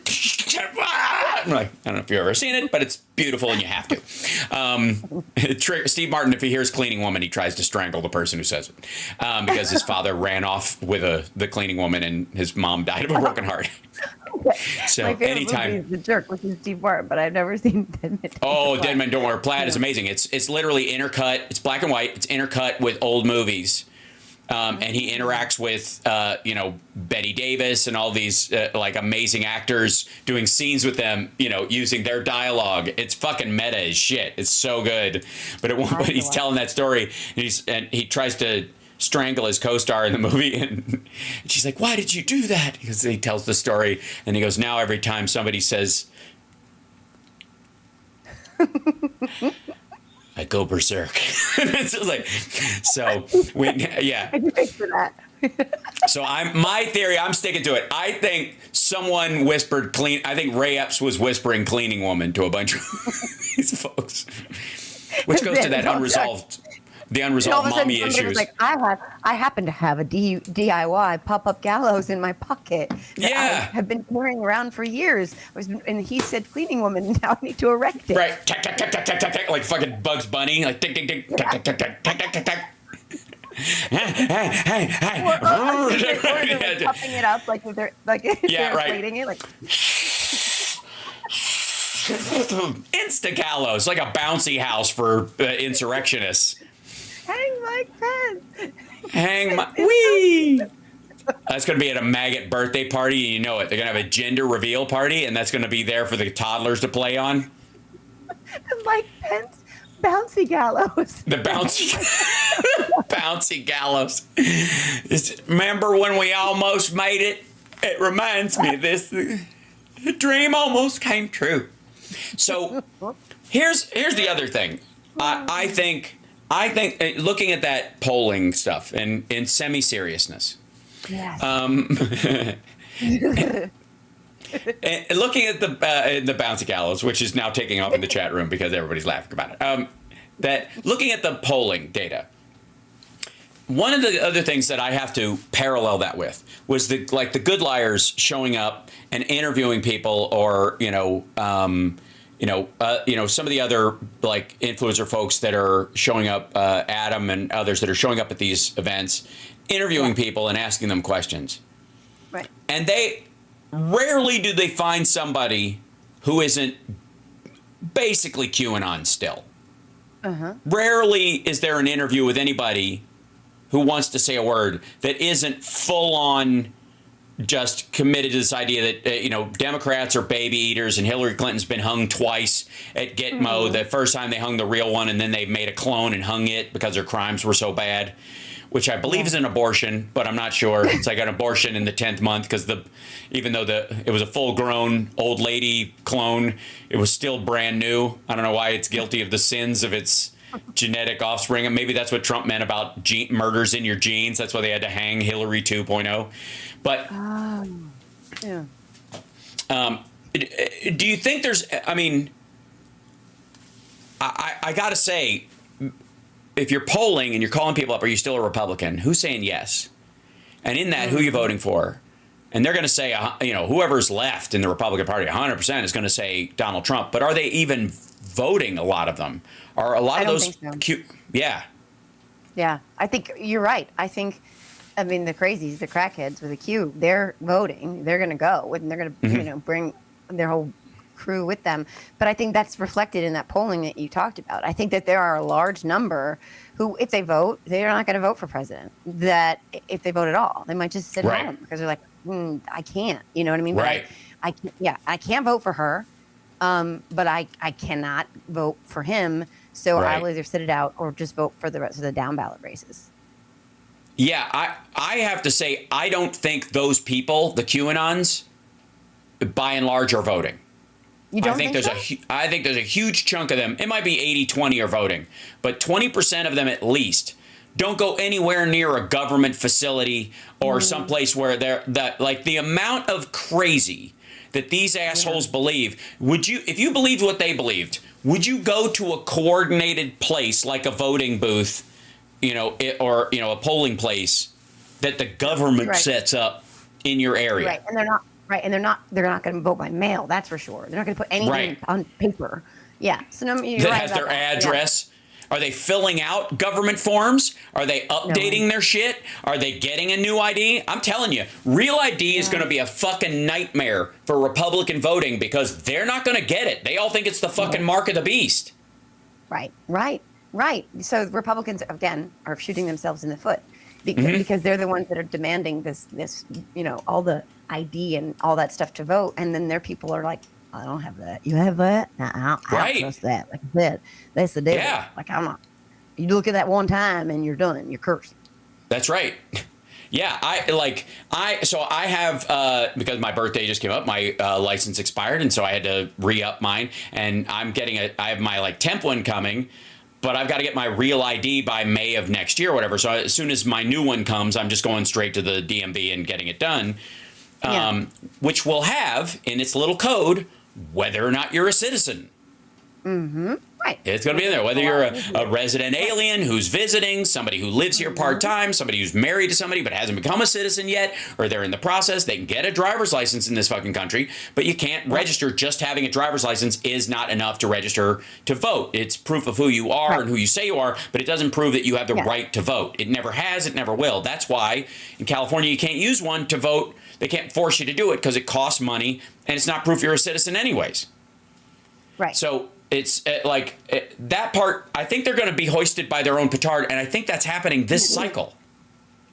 You do. You might be right. I mean, I just hope that in other states like North Carolina, it matters enough to make up for what they've done to sort of limit the access to voting by not letting the UNC students use their virtual IDs, et cetera. So I hope that there's enough of it messing up, the crackheads that it makes up for in those. It basically does. Yeah. In a lot of fronts, it does zero it out because, again, Trump is only courting those people now. Yeah. Oh, right? Yeah. 1,000%. Yeah. He's not expanding his base. No, there's no outreach. Telling women that you'll protect them when you're a rapist is not outreach to women. Okay. Right.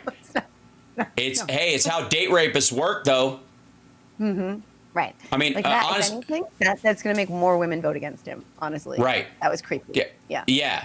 And again, I'm fairly certain that if you're talking about just group to group conversation, that I would, in general, unless there's an outlier reason for it, most women would trust a woman to protect their rights more than they would expect an adjudicated rapist to do it. In general. Just on the flip. It's that old thing about if you got a tool and you're dropping it, whichever hand you end up with it in, that's the hand. That's your dominant hand. That's how you know. The same thing is true of your general rights. If you got somebody over here and you're like, oh fuck, my rights are up for grabs. I don't know. That's the one I can trust, right? Yeah. That's the one's not going to drop it. Right. She's the dominant hand in that situation. Yeah. He would use the tool to violate you. That's the difference. Well, that's obviously because his penis doesn't work, but that's another thing entirely. Okay, so able to see it anyway. So I obviously in PA, what we're seeing so far, and hopefully it stays, that way, and it's growing. By the way, there's not as big a rush to vote early as there was in 2020 because of COVID. More people are planning on voting on the day. There'll be a lot more Democrats voting on the day this time around than there were last time. So if the numbers are already favoring Democrats leading up to it, he's fucked, and they know it. Do you think their Dobbs thing is going to be the swamp? I think it is. I think, oh my God. I think, again, we don't have a roadmap for this. We have not lived post-Dobbs presidential election reality until this moment. And every woman I know who non-political women who are very staunchly Republican, when that decision leaked, they were like, what the fuck? what the fuck, what the fuck, what the fuck, what the fuck, what the fuck. Like people were just like boom, boom, boom, boom, boom online, and they have not let it go. They're not going to let it go. Like it gets worse and worse and worse, and then you hear him saying things like, I'll protect you, and it just keeps like adding to that. Like, oh no, you're not. Like I'm not. I know what protecting means to you.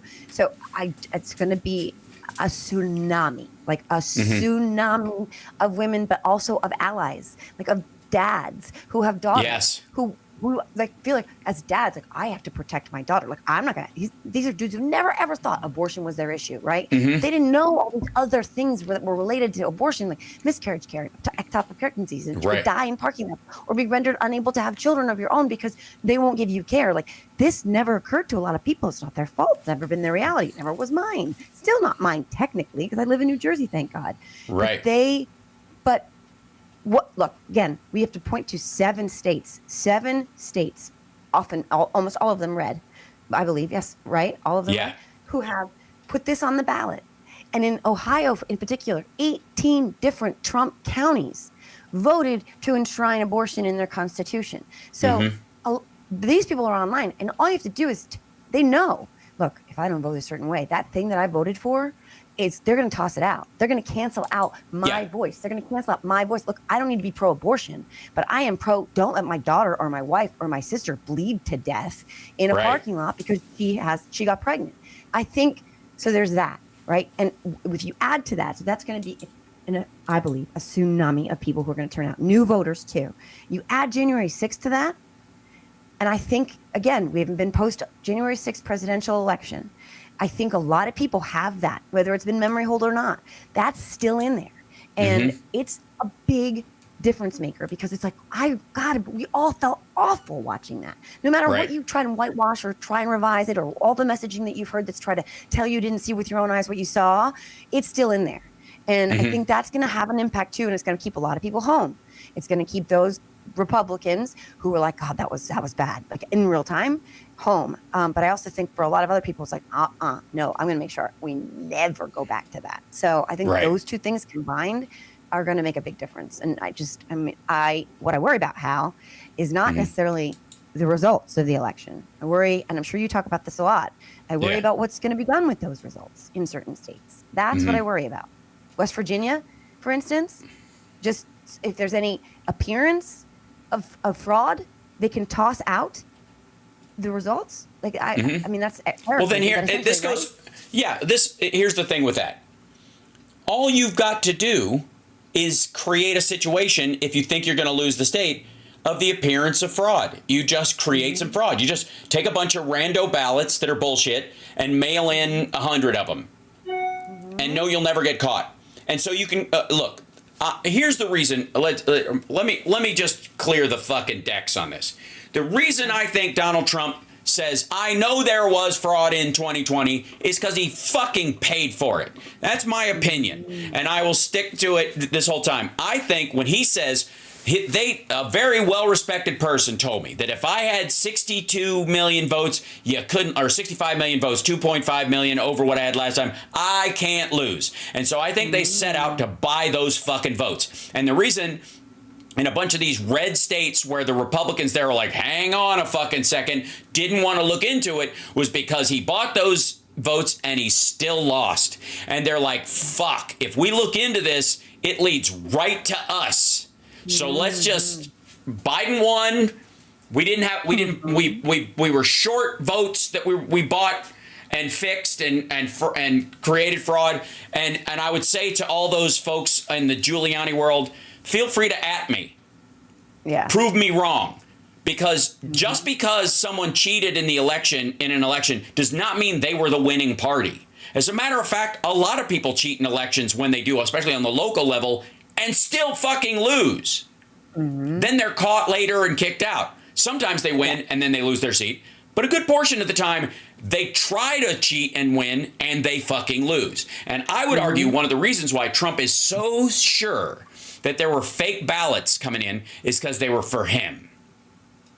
And he's mad because he underbought. And he thinks this time we're way ahead in the polls if you really think about it, when they're absolutely not. And he thinks, I'll just buy the same votes and add an extra couple 100,000 on top of them, everywhere. And by the time everybody sifts through the mess, I'll be president. That's what I think he thinks. Yeah. Luckily, his entire organization is run by fucking morons, and they're not in the White House, so they can't cover for that shit the way they could have. Well, that's right. So that's the question I keep asking myself too. Like, if how far could Republicans possibly take that thing? Because even if the Supreme Court was like, they said there was fraud, they told it to toss it out, and Joe Biden and Kamala Harris are still in the White House. You know what I mean? So like, do they say, okay, we know this is bullshit, and then upend democracy, or do they go, okay, well, this is bullshit, but I guess we don't really have a say, so we'll pack up? Like, what happens then? Right. Well, what happens if we flip the House, which is entirely possible? Oh, very likely. Yeah, I think so too. And I think what happens, and they get sworn in before the president does. Yep. So, Hakeem Jeffries becomes Speaker of the House. Right. And then Trump and his cronies push this bullshit, and there's no one, to be sworn in for a while. So there's a delay in the swearing in of the president. And Harris is going to win anyways, but let's just play this game out. Hakeem Jeffries is president of the United States until they swear somebody in. Right. Congratulations, Republicans. That's another reason, by the way, to vote blue across the totally down the ticket 100%. Is because you might accidentally make Hakeem Jeffries president for a little while. We could have our second black president and our first black female president like that. Like in a fucking congratulate. We're just checking fucking like success. Yeah. Right. A plus. Right. But that's what happens because the president's term ends when the president's term ends. It doesn't automatically go to whoever else the fuck was running. One of you has to win. And the other one doesn't win just because you say so. It's got to be actually certified by both the states and the House. The House certification will happen more than likely with a Democratic House. So the chances are much stronger that they will remedy any bullshit that they would try to run interference on. So, and again, the problem they also have is that, let's say you're Brian Kemp or you're a Republican governor of any of these fucking states. And you want a future in the Republican Party. And you know the damage Donald Trump has done to the party and will do going forward. Right. If you want to be president one day, do you help that motherfucker across the finish line? Especially if it requires cheating. It's one thing if he just does, right? You get to sign off on it. That's tough shit. But do you think Brian Kemp has any reason at all? Or, there's definitely some House people, like state Senate people that might. Oh, sure. Yeah. Plenty of those. But the governors and the secretaries of states, those are the guys who have a chance at being president one day or being in a cabinet or being fucking, head of the DOJ, shit like that. That's where you go. That's what your job arc is. That's what you're looking at. Yeah. And you will never have that chance if you help this motherfucker cheat, especially if you get caught. And are you going to put your fucking cheese on the line for that asshole? Right. Especially when the return from him would not be any loyalty or if you're no longer useful to him, he will discard you instantly. So what's the return for them from him? There's none. So putting your cheese on the line, to your point, for him when you're the one who's gonna end up with your cheese fucked, and he's gonna walk away pinning it on you. You're right, there is no real, especially for a Kemp, but I'm trying to think of other states governors that would be like, that's okay, I'm fine with it. I don't know West Virginia's governor very well, but I mean DeSantis, I don't know, would DeSantis do that kind of fuckery for Trump? I don't think so. No, I don't think so. I think if Trump loses, then DeSantis actually has more of an impetus to tip it in the direction of Harris because he can fight against her for 4 years, just like why Fox News prefers a Democrat in the fucking White House than they prefer a Republican, because they just end up being a bunch of kiss asses who, if they have to report any real news, get stuck. So, they get Trump will fucking shiv them for doing it. So whereas if Harris is in there, they're like, we're the opposition, right? We need to, we got a real job here. You got to watch our show and keep up with so we can show you what's going on in the White House. That's exactly what they've done. Their numbers have been way better under Biden than they were under fucking Trump and Fox and all these. They lost viewers than Newsmax. The same thing's true of DeSantis. DeSantis has if he has any shot at trying to run for president again, It's not culture war back. Yeah, he needs to fight against something. That culture war helps. Right. That's his whole thing. Exactly.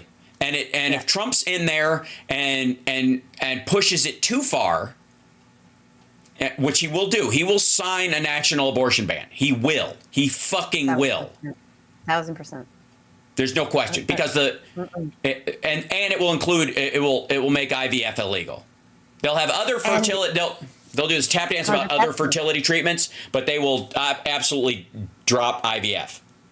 Yep, and all of those Republican senators like Katie Britt they'll make some kind of sense of it where it's not canceled, it's not really banned, it's just we're going to do this other thing where you just sign up for this in this directory and you go to this pregnancy center and then they help you out and then we pray on it and then you sit in the sun for 2 hours and pray to God and it involves some microwave and 2 hot dogs and some a gallon of hot dog water and a small prayer book, which is cylindrical. Anyways, point being, it goes inside of you, but don't ask questions. It does, like all prayer. All prayer comes. So You said pull and pray. You didn't say anything about inserting. This is not. I'm sorry. What was that part about hot dog water? Because you really got my attention there. I really like that. That sounded good. We drink that around here. We call it a mocktail, because it tastes like ass. You don't call it a dog tail? We call it a dog tail because it tastes like, when you're cleaning your dog and you get carried away. All of a sudden you're elbow deep in peanut butter. Buddy. Elbow. I spread it all over myself and just lay there and go, praise be the Lord. And then they let the hound dogs out. Let loose the dogs of horror. So it's so wrong. I don't want to be right. Why are all the dogs walking around the house going like this? What's wrong with them? I have no idea. Honey, they're just learning how to talk. I don't know really, but excuse me, I've got to go wash. That's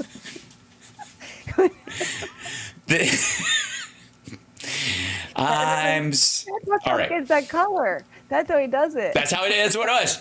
Yeah. It was peanut butter. There were definitely were not dogs involved because he doesn't like pets. It was probably just the front row Joes. He just puts peanut butter on his face and the front row Joes go. Freak up.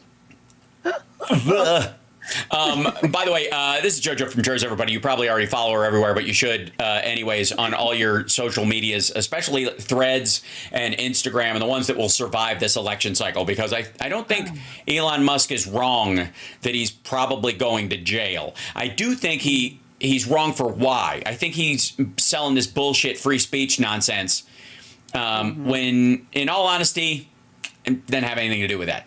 It has to do with where he gets his fucking money from. Is it Russia? Yeah. Well, I mean, okay. All the aluminum, like 90% of it, 90% of the aluminum in Teslas comes from Russia. That's his aluminum supplier. The batteries are all made in China. That's why Trump has stopped saying they're all going to be made in China. Yeah. You notice he stopped saying that? You know why? Because fucking Teslas are made in China. They're, parts of them are assembled here, but a big part, like the batteries and all that kind of stuff, are made in China. That's why he keeps saying that. But he stopped saying it. He fucking stopped saying it, and that's why. Not an accident. And even he stopped saying they don't go very far. Notice all of this. Now he's starting to shit talk hydrogen because that's what Musk told him to do. Because that's what's going to swamp EVs. We're going to go to hydrogen, EV crossover or hybrid, essentially. Hydrogen hybrids will be the next big step forward. Where you can charge them, but they also have these, hydrogen cartridges that you can slide in. Toyota just invented them, and they're going to start putting them in their vehicles. And as soon as that catches on, it takes you can charge faster than you can charge anywhere else. You just roll up, get one of the fucking tanks, throw it in the little thing, shut the lid, and go. Oh, okay. Yeah. That's cool. Yeah, I showed that on Friday, I believe it was last week. And on the radio show, but that's why Trump has started shit talking hydrogen, because it's competing with with his EV model. Because the range on the range on a hydrogen EV would be like 600 miles. So that's also why Elon's all of a sudden he went from like, I won't weigh in on an election to like this complete like just arm of propaganda. I think that's threefold. I think it's the car thing. That's he definitely he wants to be at the front edge of it so that basically Trump shit talks every other EV, but his own followers will buy Teslas. They buy Cybertrucks at the same time he's shit talking electric cars. Right? Yeah. You notice that? Okay, so he figures this is one of his ways to muscle his way to the front of 80% of the market. He's already at probably 40% of the market. He wants way more than that. The other part is crypto. The biggest part, I think, is crypto. That he's, like elbows deep in fucking Dogecoin and all this shit. And he and Peter Thiel and JD Vance and all these assholes are all about money laundering. They're all about how do you get money to and from someplace without any government knowing where it is, even if the original currency that you're going to use to spend is from that country. You're going to take, crypto, take US dollars, turn it into crypto, take that crypto to fucking Africa or South America or Saudi Arabia, turn it into US dollars again to buy your shit, and then turn it back into crypto to send it back over here so nobody knows where it came from, the point of origin. So you can so these big corporations like his can get involved in drugs and fucking human trafficking and all that shit. And it's why he gave a fucking Tesla Cybertruck to the Chechen leader. He didn't give a fuck. Arms trade, illegal arms trade, all that stuff. That has to happen through crypto. That's why they need it. That's why he bought Twitter. He bought Twitter because he wants it to become WeChat, the Chinese app that is Twitter, but everybody pays for everything with it. So they have like a debit card system in it where you pay your bills on WeChat, you pay for food with WeChat. It's like a Starbucks card. You know the Starbucks app? Okay. Yeah. WeChat, aka Weibo, in China, is an app that everybody pays for everything with. That's what you use. You just use your phone to pay for stuff all the time, just like Apple Pay. Apple Pay, was late to the game. I use it all the time. I think it's fantastic, and it's great for protecting your information because it generates a new debit card number every transaction. I did not know that. Yeah, it creates another extension on it. Kind of like, your zip code has 4 other numbers on it that you never put in there. That's your actual house. Yeah. You don't even need your fucking address anymore. All you need are those last 4 numbers. You can literally just put this, your post office code, and the 4 numbers. That's your address. As far as the post office. Okay. Same thing is true of this. It just adds 4 extra numbers to the end of it for each sale, right? So WeChat does that in China. It's how we know 20 million plus people died during COVID. Because their phones went offline and never came back on. And they paid for everything with their phones and suddenly they vanished. They're dead. That's what happened. I'm telling you. But what he wants is Twitter to be basically WeChat, where you use Twitter and use Twitter bucks or whatever to pay for shit. And through your app, you can buy and sell things in the marketplace on there, like you can do with Facebook Marketplace, for example. Yeah. Take that stuff. And you could buy stuff and sell stuff. Well, he wants Doge, his crypto that he's got a lot of investment in, to be the through point. So you put dollars in, it turns into Doge. Doge gets boosted as its own currency because it exists in parallel to the dollar. And then when you buy stuff, it turns Doge back into dollars. And it artificially makes Doge a valuable currency because it's just like a country's currency. If I bought fucking euros and then use those euros to buy dollars back, the euro is a real currency, right? So he wants to make that into a real currency. That's what he's trying to do. And it'll never see the light of day as a real currency anywhere else, but it's enough to do it within Twitter that would make him a gazillionaire on top of that other stuff. That's what he wants. If he can trap everybody using it, it becomes the through point. Yeah, he used to own PayPal. It's based on the same engine concept of that, except that it adds value to this thing that he has an investment in that he can also use for, I don't know, arms and human trafficking. PayPal, right? He and Peter Thiel were PayPal. Yeah. Okay. Yeah. Yep. And again, just investors. Just investors. And largely they invested in everything that would allow them to sneak money out of the country. Oh, good. That's fun. Look at anything they did. They invested in doing that. and even Tesla itself is largely viewed as a front to just like Robert F. Kennedy Jr.'s bullshit environmentalist record. Yeah. The Kennedys set that up for him to rehab his image after he'd fucking become a heroin addict and a philanderer and treated all the women in his life like shit. What is it? Do you know what the count is right now? Is it 4? Is it 4 women he had an affair with during the campaign? Yeah, I mean, I'd have Newsy? to count, but yeah, Newsy. And then 3 of these hippie anti-vaxxer chicks he was fucking. He was knocking boots at these things. And any word from Cheryl Hines yet? I don't know. So yeah, she's considering it. Mm-hmm. Right, that's the last I heard. Considering.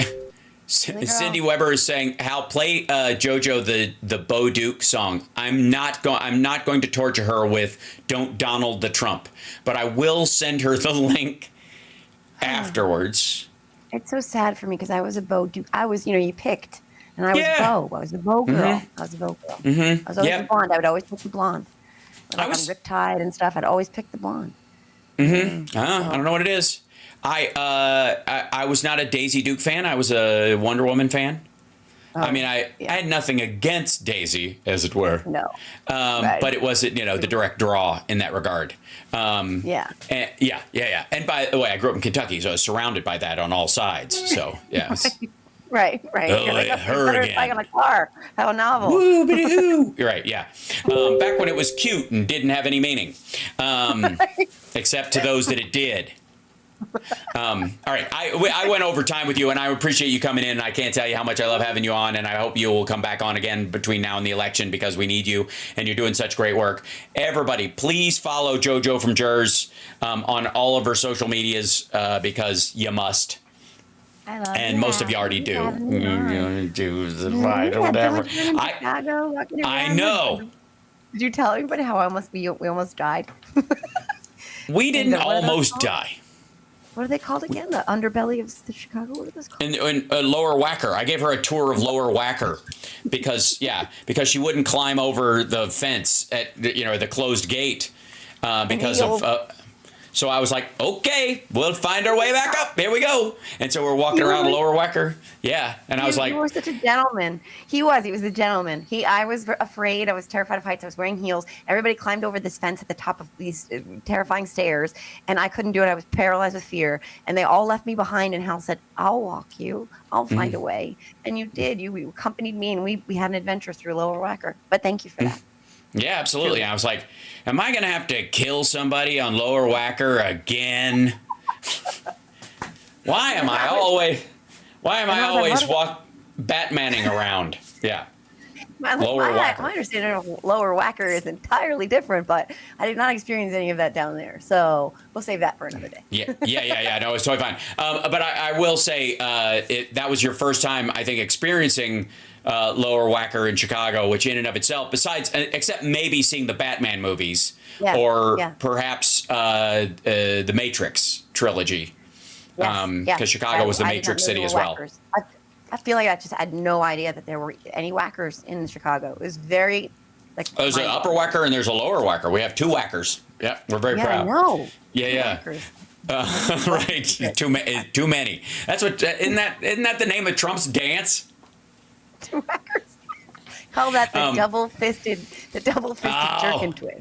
Shit. Okay. So they just sent me the link. And for the John Schneider song, God, I'll send it to you afterwards. You don't need, and I am not going to get a fucking copyright strike and be responsible for the only nickel this song makes. I'm not going to do it. No thanks. I will not be the reason this thing, got out of the red. I'm not going to do it. Who listened to Bo Duke's song? Who did it? It was Hal Sparks. Okay.